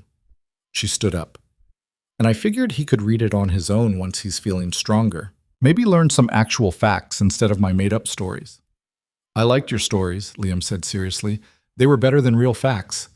Vanessa laughed, and Adrian saw something in her expression shift, a kind of tenderness he hadn't seen before. Well, you can have both now. Best of both worlds. They rode the elevator down together, Liam chattering about the different planets he was going to read about first. In the lobby, Mrs. Chen was waiting by the entrance, her face breaking into a relieved smile when she saw them. Oh, thank goodness. You look so much better, sweetheart. She hugged Liam carefully, then looked at Adrian. The car's right outside. Adrian turned to Vanessa, suddenly unsure how to do this, how to say goodbye to someone who'd become essential in the span of a week. I guess this is it. For now. She handed him a business card. That's the direct number for my assistant. She's expecting your call about setting up the interview. Next week, maybe? Once Liam settled back home? Right, yeah, I'll call. An awkward silence stretched between them. Liam solved it by wrapping his arms around Vanessa's waist. Thank you for the stories and the rocket and the book. You're very welcome. She hugged him back, and when she straightened up, her eyes were suspiciously bright. You take care of yourself, okay? Listen to your dad and take your medicine. I will. Liam grabbed Adrian's hand, then looked back at Vanessa. Are you going to visit us? At our apartment? Adrian saw Vanessa hesitate, saw her look at him like she was asking permission.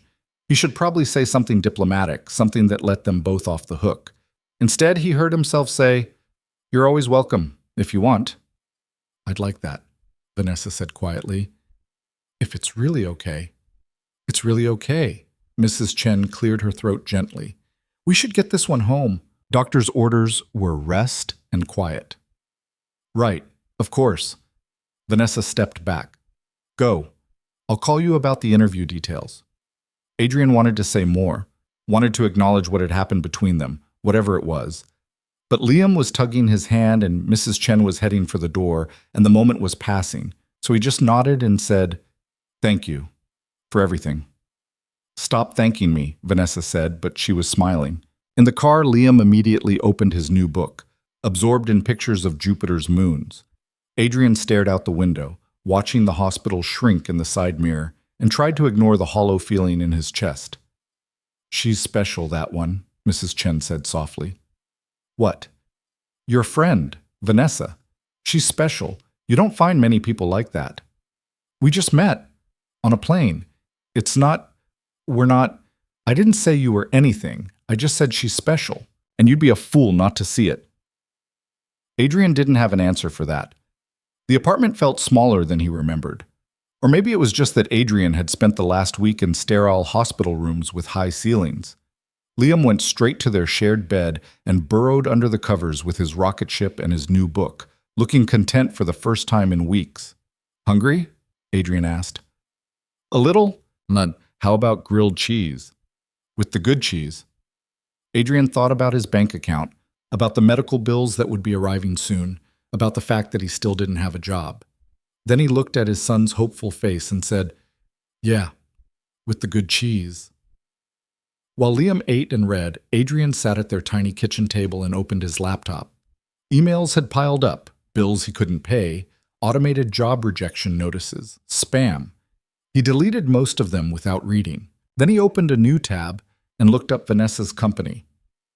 Hale Technologies, 8,000 employees, offices in 12 countries, annual revenue in the billions, and Vanessa ran all of it.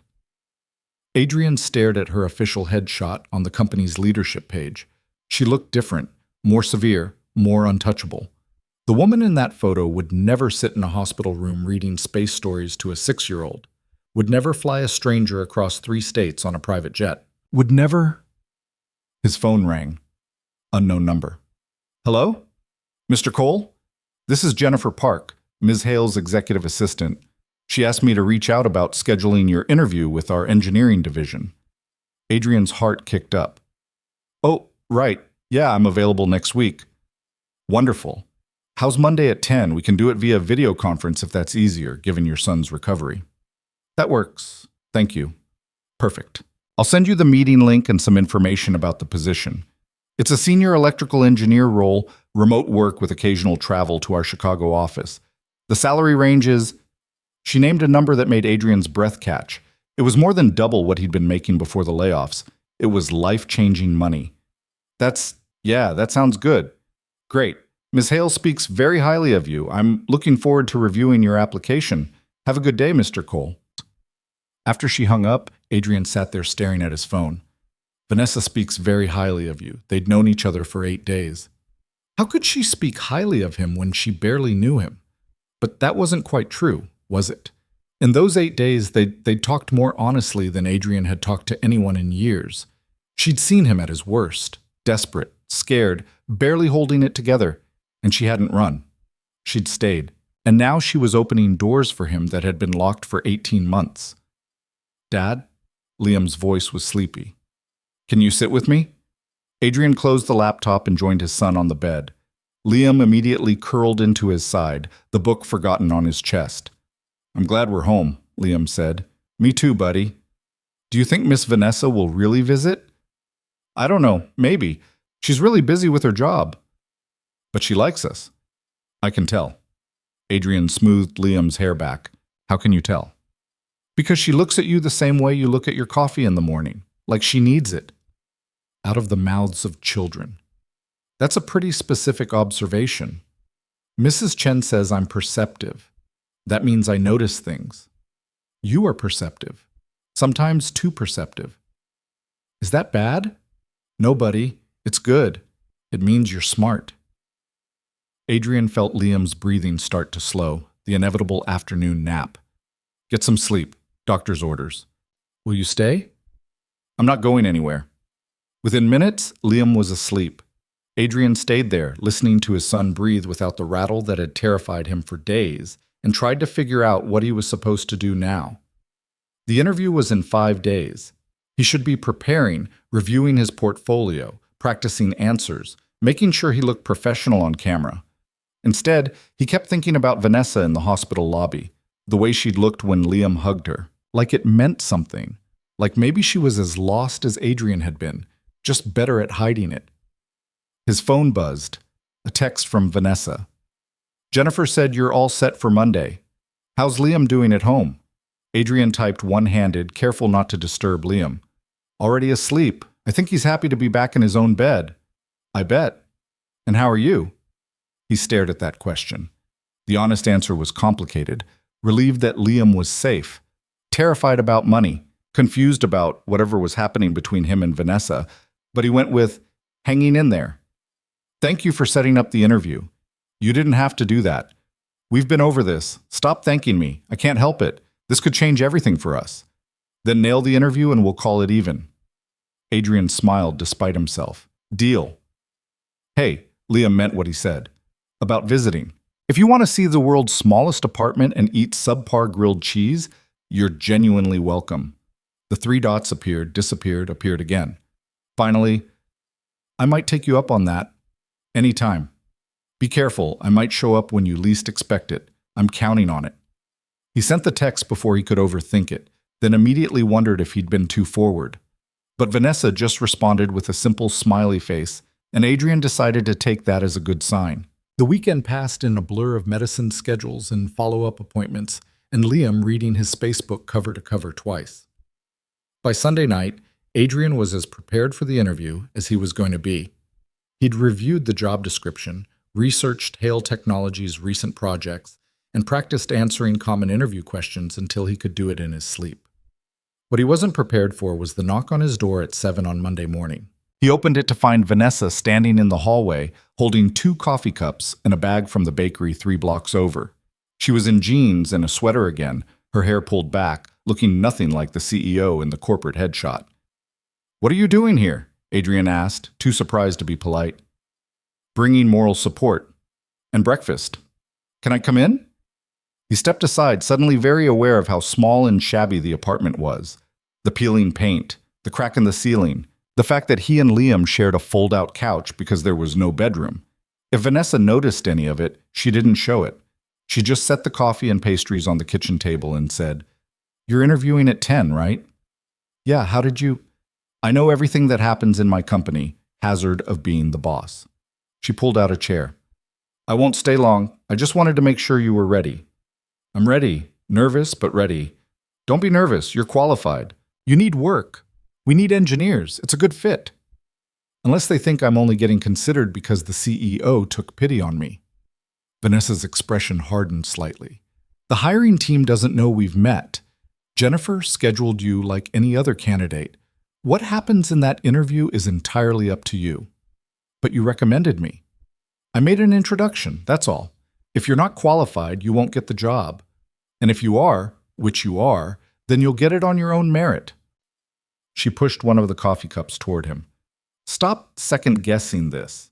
Take the opportunity and run with it." Adrian sat down across from her. "Why does it matter to you whether I get this job or not?" "Because I've seen what happens when good people get stuck in bad situations through no fault of their own. And because—" She paused.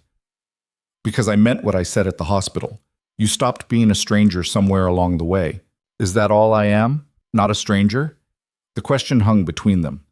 Vanessa looked at him for a long moment, something complicated moving behind her eyes. "I don't know what we are, Adrian. I just know that I keep thinking about you, about Liam, about what it would be like to have people in my life who actually need me instead of just need things from me. That's a pretty big distinction. It's the only distinction that matters." She stood up. "I should go. You need to get ready. Where's Liam?" "Still asleep. Mrs. Chen's coming over at 9:30 to watch him during the interview." "Good." Vanessa walked to the door, then turned back. "Adrian, you're going to do great. Just be yourself. That's all you need to be." After she left, Adrian sat at the table drinking the coffee she'd brought. Good coffee, the expensive kind, and trying to process what had just happened. Vanessa had shown up at his apartment at 7 in the morning with breakfast and encouragement. That wasn't nothing. That was something. He just wasn't sure what. At 9:50, Adrian was set up at the kitchen table with his laptop, wearing a button-down shirt and hoping the camera angle didn't show his pajama pants.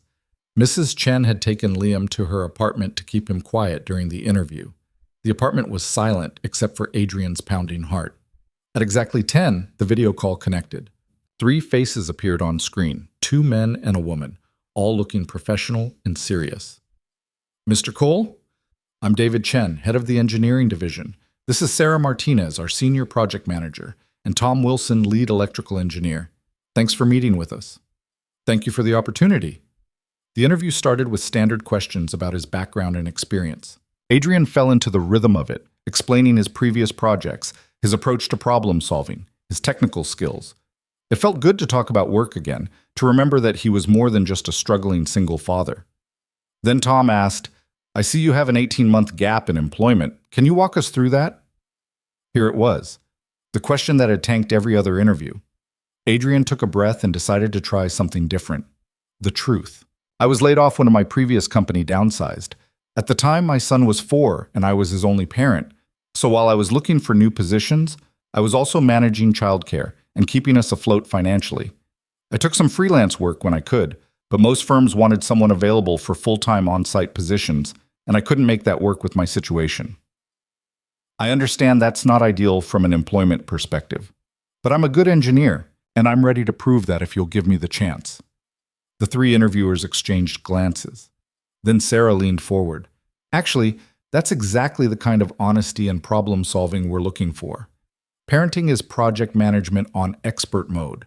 How do you prioritize when everything feels urgent?" Adrian hadn't expected that response. He thought for a moment. "You learn to differentiate between actually urgent and just demanding attention. A kid crying because they want a snack isn't the same as a kid with a fever. Same with work. Some deadlines are flexible, some aren't. You get good at reading the situation and acting accordingly." They talked for another 40 minutes. About technical challenges, about remote work logistics, about his experience with the specific software systems they used. By the time the interview ended, Adrian felt cautiously optimistic. "We'll be in touch by end of week," David said. "Thanks again for your time." After they disconnected, Adrian sat there for a minute, letting the adrenaline drain away. Then he texted Vanessa. "Interview done. I think it went well. I'm sure it did. You're good at what you do. How can you be sure? You've never seen me work. I've seen you parent. Same skills, different application." Adrian smiled. "That's basically what I told them. See? You've got this." He was about to respond when another text came through. This one from Jennifer Park. "David just called. He wants to offer you the position. Can you start in 2 weeks?" Adrian read the message 3 times to make sure it was real. Then he called Vanessa. She answered on the first ring. "That was fast."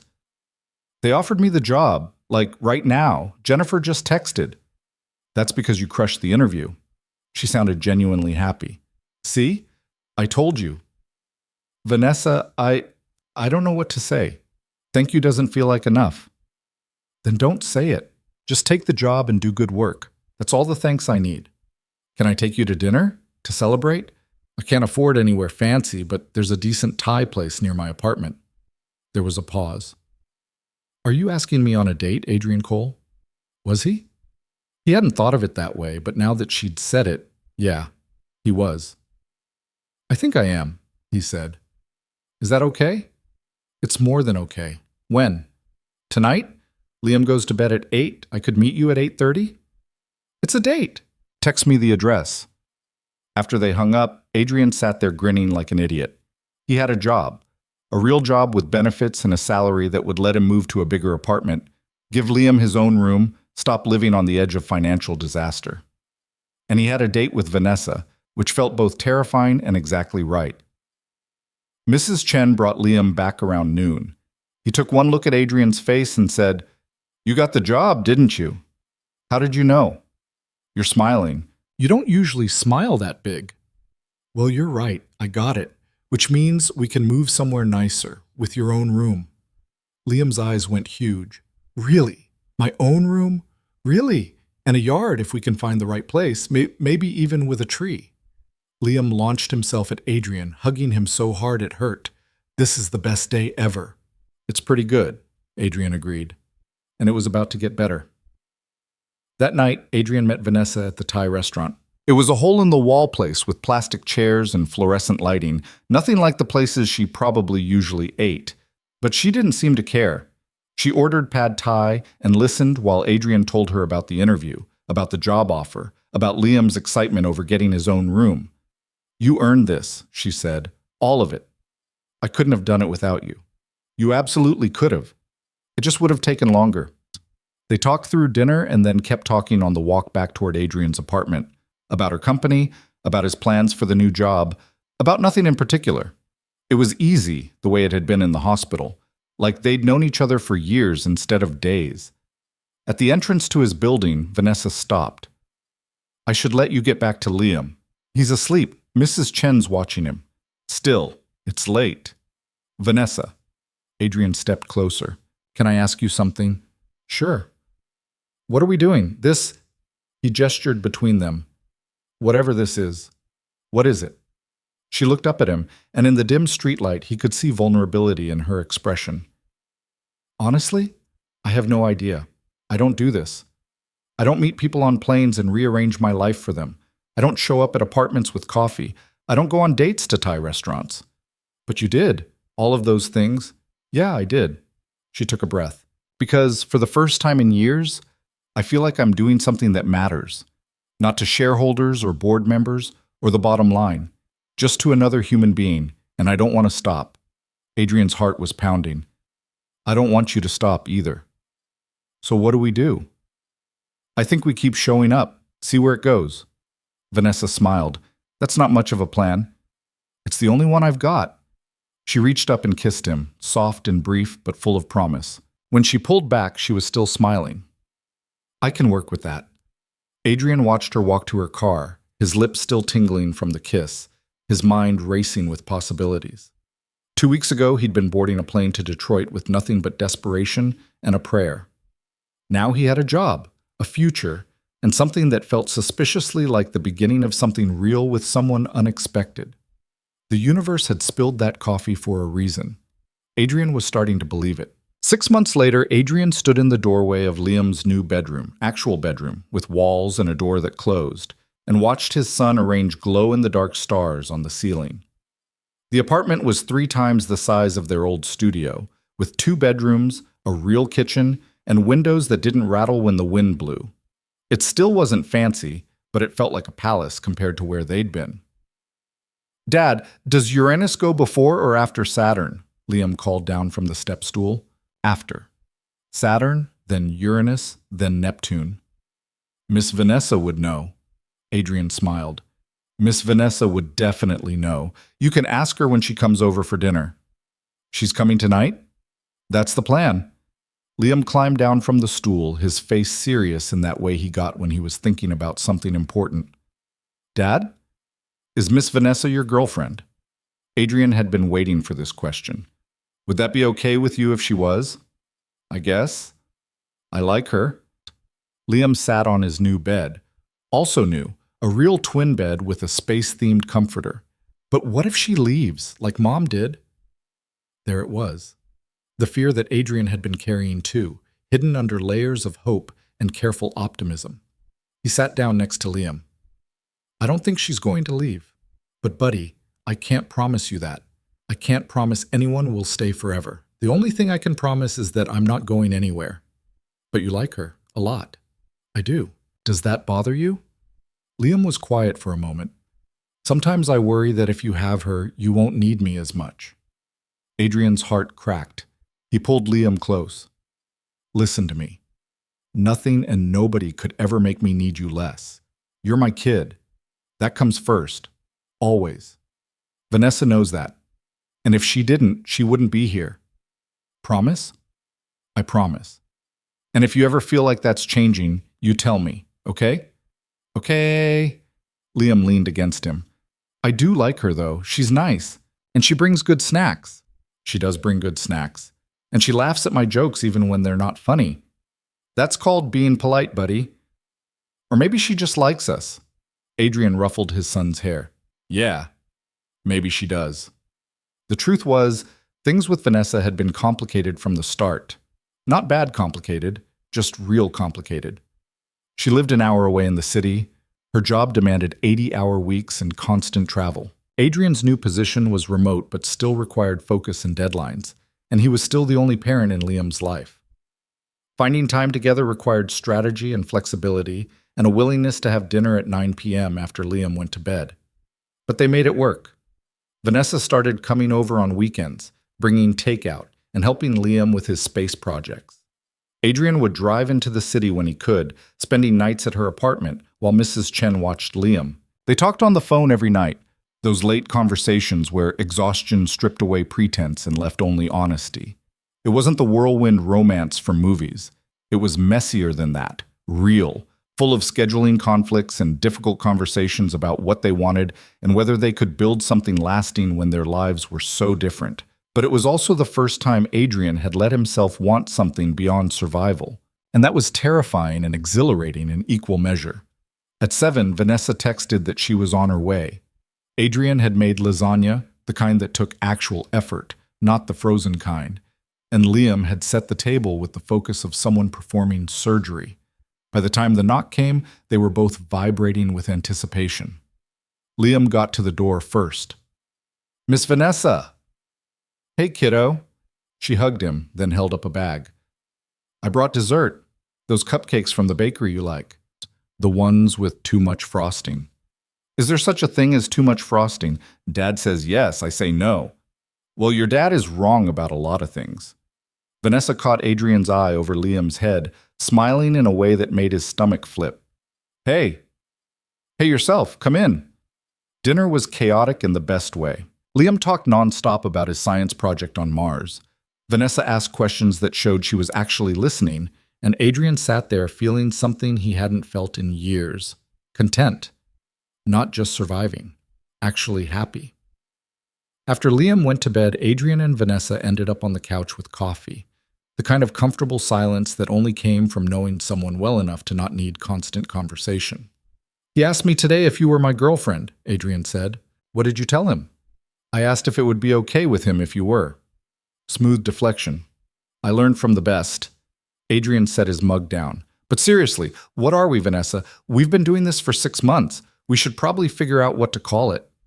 She was quiet for a moment, that calculating look she got when she was processing something important. I don't know. I've never been good at relationships. I tend to prioritize work and then wonder why people leave. I'm not going anywhere. You say that now, but I'm not easy, Adrian. I work too much. I'm controlling. I have trouble delegating. My last boyfriend told me I loved my company more than I could ever love a person. Was he right? At the time, probably. The company was all I had. It was safer than people. Companies are predictable. You put in the work, you get results. People are messy. Adrian shifted to face her. I'm messy. Liam's messy. Our whole situation is messy. If you're looking for simple, you're with the wrong guy. I'm not looking for simple. She met his eyes. I'm looking for real. And this, what we have, it feels real. It scares the hell out of me, but it feels real. It scares me too. Yeah? Terrifies me. You're successful and brilliant, and you could be with anyone. Someone without all my baggage. Someone who doesn't come with a kid and medical bills, and an apartment that's still kind of shabby, even after the upgrade. Vanessa reached for his hand. You know what I see when I look at you? I see someone who shows up every single day. For his kid, for his job, for the people he cares about. That's not baggage, Adrian. That's character. And it's a hell of a lot more attractive than money or status or any of the other superficial stuff I spent years thinking mattered. Adrian's throat felt tight. So what do we do? Keep doing this? See where it goes? I think we do more than that. She took a breath, like she was preparing to jump off something high. I think we stop pretending this is casual, stop treating it like it might end any day. I think we commit to figuring this out, even when it's hard. You want to be official? I want to be honest about what this is. I'm in love with you, Adrian. I didn't plan it. It's inconvenient and complicated and probably a terrible idea from a logical standpoint, but it's true. I'm in love with you, and with your son, and with this life you've built from nothing. Adrian had imagined this moment 100 different ways, but the reality was better than anything he'd pictured. I'm in love with you too. Have been for a while. I just didn't know if I was allowed to say it. Why wouldn't you be allowed? Because you're you and I'm me, and the whole thing seemed impossible.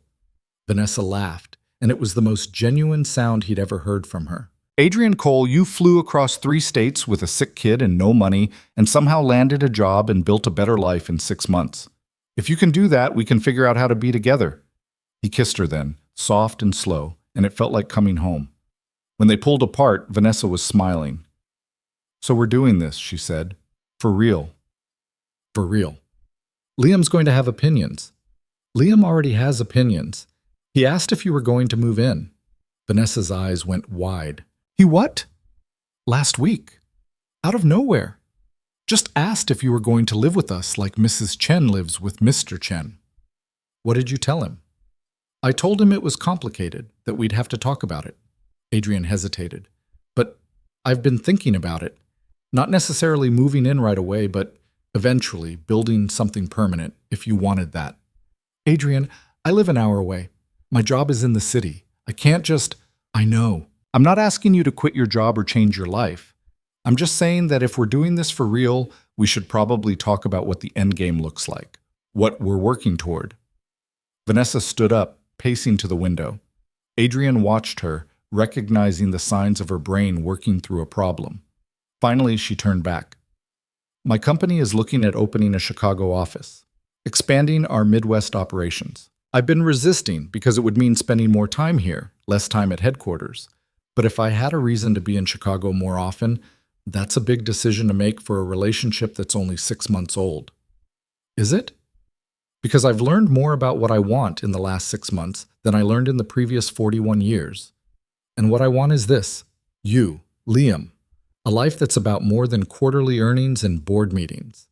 She came back to the couch. I'm not saying it'll be easy. My board will fight me on the Chicago expansion. I'll still have to travel. There will be late nights and missed dinners and times when my job has to come first. I know. I'm not asking you to be someone you're not. But I want to be better than I've been, more present, more intentional about the things that matter. She took his hand again. You've taught me that, both of you. That showing up is what counts. Adrian pulled her close. We can figure out the details. The office, the logistics, all of it. As long as we're figuring it out together. They stayed like that for a long time, wrapped up in each other and the promise of something bigger than either of them had planned. Eventually, Vanessa had to leave. Early meeting in the morning, 2-hour drive back to the city.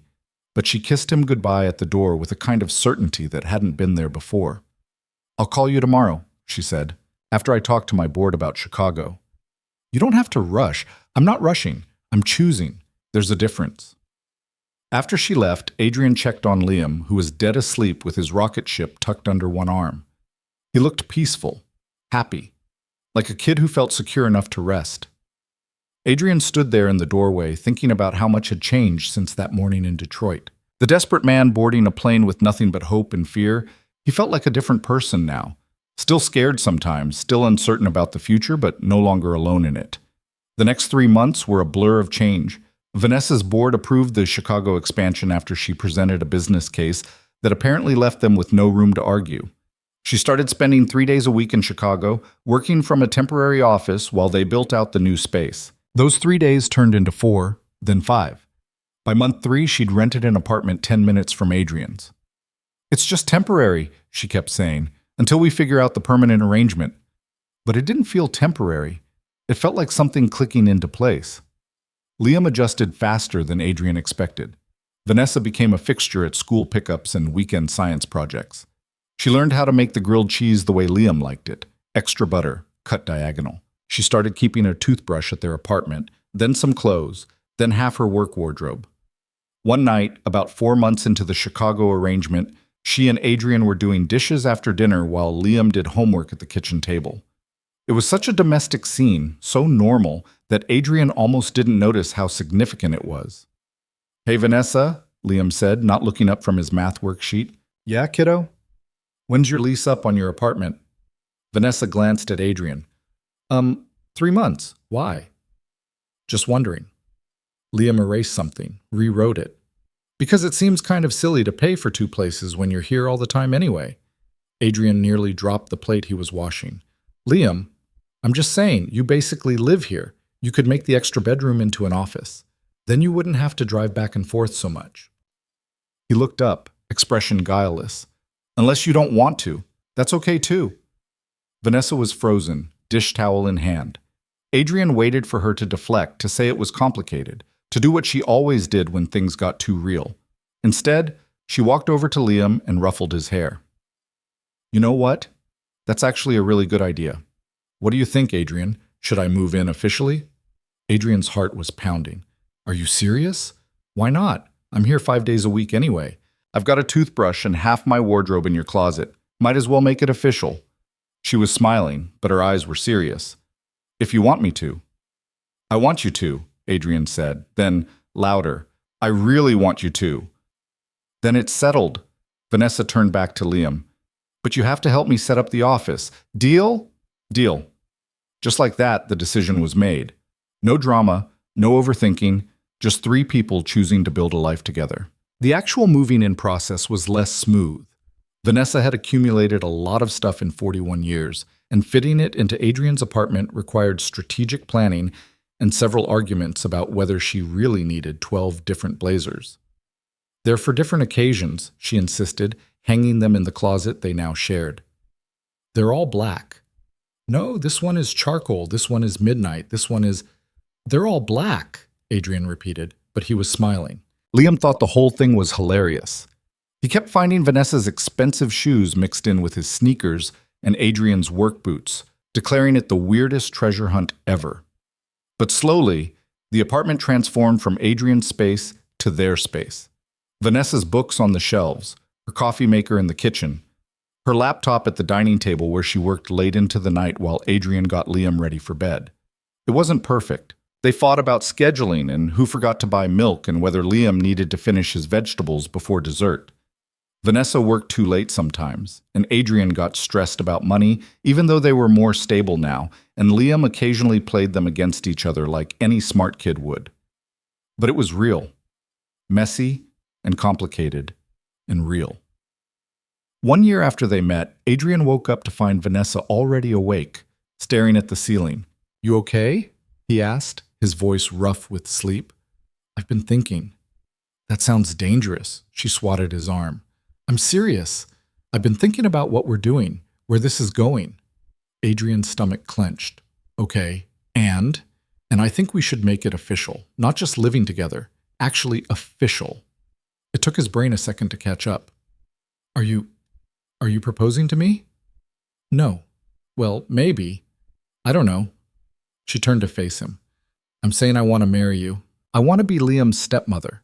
I want to build a life that's bigger than just the three of us coexisting in the same space.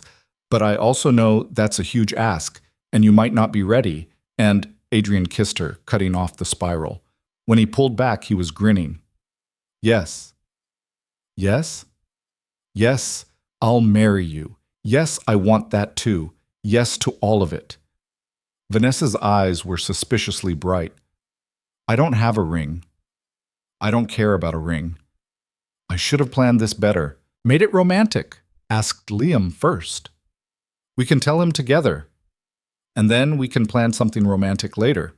Or not, whatever you want."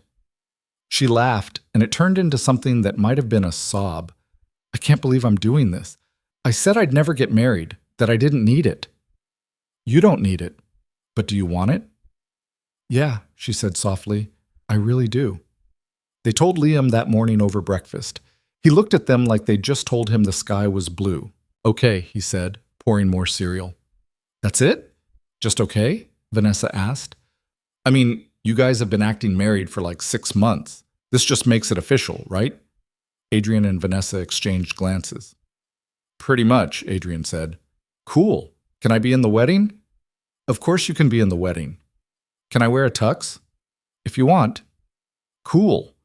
Liam went back to his cereal, completely unbothered by the fact that his entire family structure had just changed. The wedding happened 3 months later. Nothing fancy, just a small ceremony at the courthouse with Liam as the ring bearer and Mrs. Chen as their witness. Vanessa wore a simple dress, Adrian wore his interview suit, and Liam wore a tux that was slightly too big but made him feel like a spy. Afterward, they went to the Thai restaurant where Adrian and Vanessa had their first date.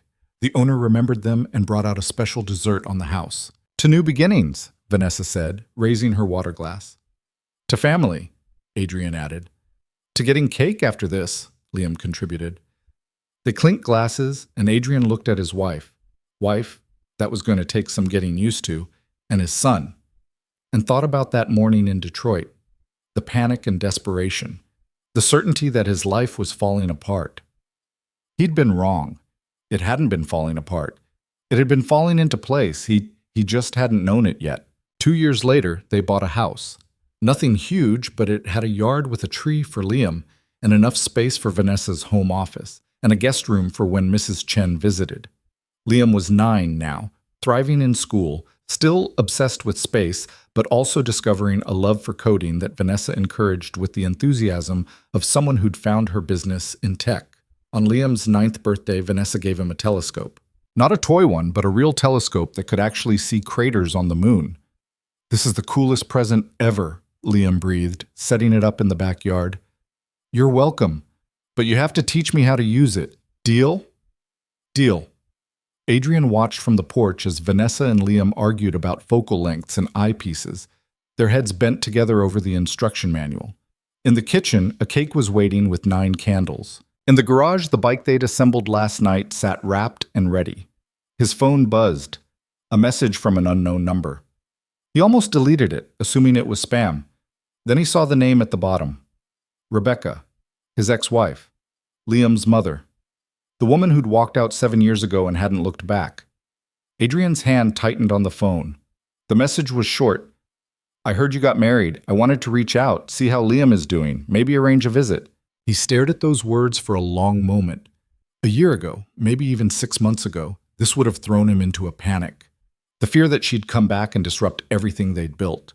That Liam would want to know her, would choose her, would blame Adrian for the years she'd missed.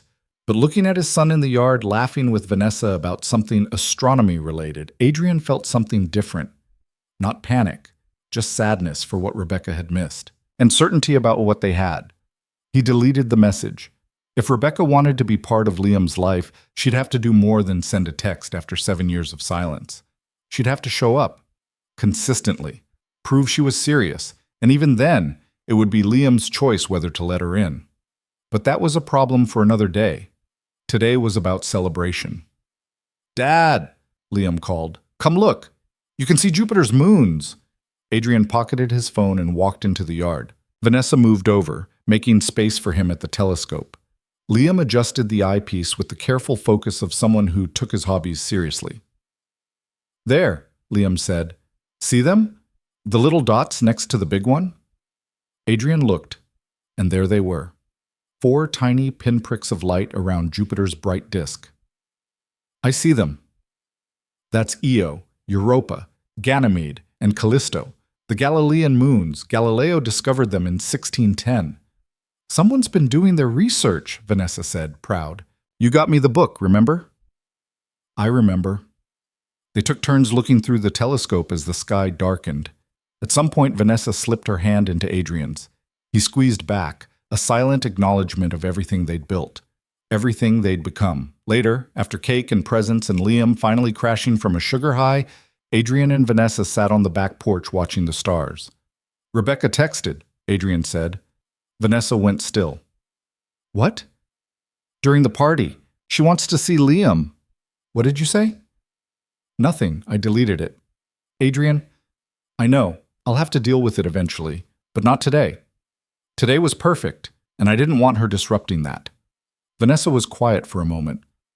"What are you going to do?" "I don't know yet. Talk to Liam, maybe. See how he feels about it. He's old enough to have an opinion. And if he wants to meet her, then we'll figure it out. Together." He looked at her. "That's what we do, right? Figure things out together?" "Yeah," she said softly. "That's what we do." They sat there in the dark, listening to the sounds of their neighborhood settling in for the night. Inside, Liam was asleep in his room with his rocket ship and his new telescope manual. In the kitchen, dishes were piled in the sink because they'd been too busy celebrating to clean up. In the garage, that bike was waiting for tomorrow's adventure. It wasn't a perfect life. There were still bills to pay and work stress, and the complicated reality of blending 2 very different worlds into one functional family. Rebecca's text sat in Adrian's deleted folder like a ticking time bomb, a reminder that the past was never really past. But it was a good life, built on coffee spilled in an airport and a desperate flight across states. Built on hospital vigils and job interviews, and the terrifying choice to let someone in. Built on showing up, day after day, even when it was hard. Adrian thought about that morning in Detroit, boarding a plane with nothing but fear and a dying hope. If someone had told him then that spilling coffee on a stranger would lead to this, to a wife he loved, a son who was thriving, a home that felt permanent, he never would have believed them. But here he was. And here they were, a family cobbled together from broken pieces and second chances. Vanessa leaned her head on his shoulder. "What are you thinking about?" "Just how lucky I am, that you were on that plane." "I was thinking the same thing, that you walked into me right when you did." "Pretty sure you walked into me." "Agree to disagree." Adrian kissed the top of her head. "Yeah, we can agree to disagree." Inside, Liam called out in his sleep, something unintelligible about Mars. Vanessa smiled against Adrian's shoulder. "Should we check on him?" she asked. "Nah, he's dreaming. Let him dream." And so they sat there under the stars, 2 people who'd found each other in the chaos, holding on to what they'd built and ready for whatever came next. Because that's what family did. They showed up. They held on. They chose each other over and over again until the choosing became as natural as breathing. The plane had landed 3 years ago, but the journey, the real journey, was just beginning.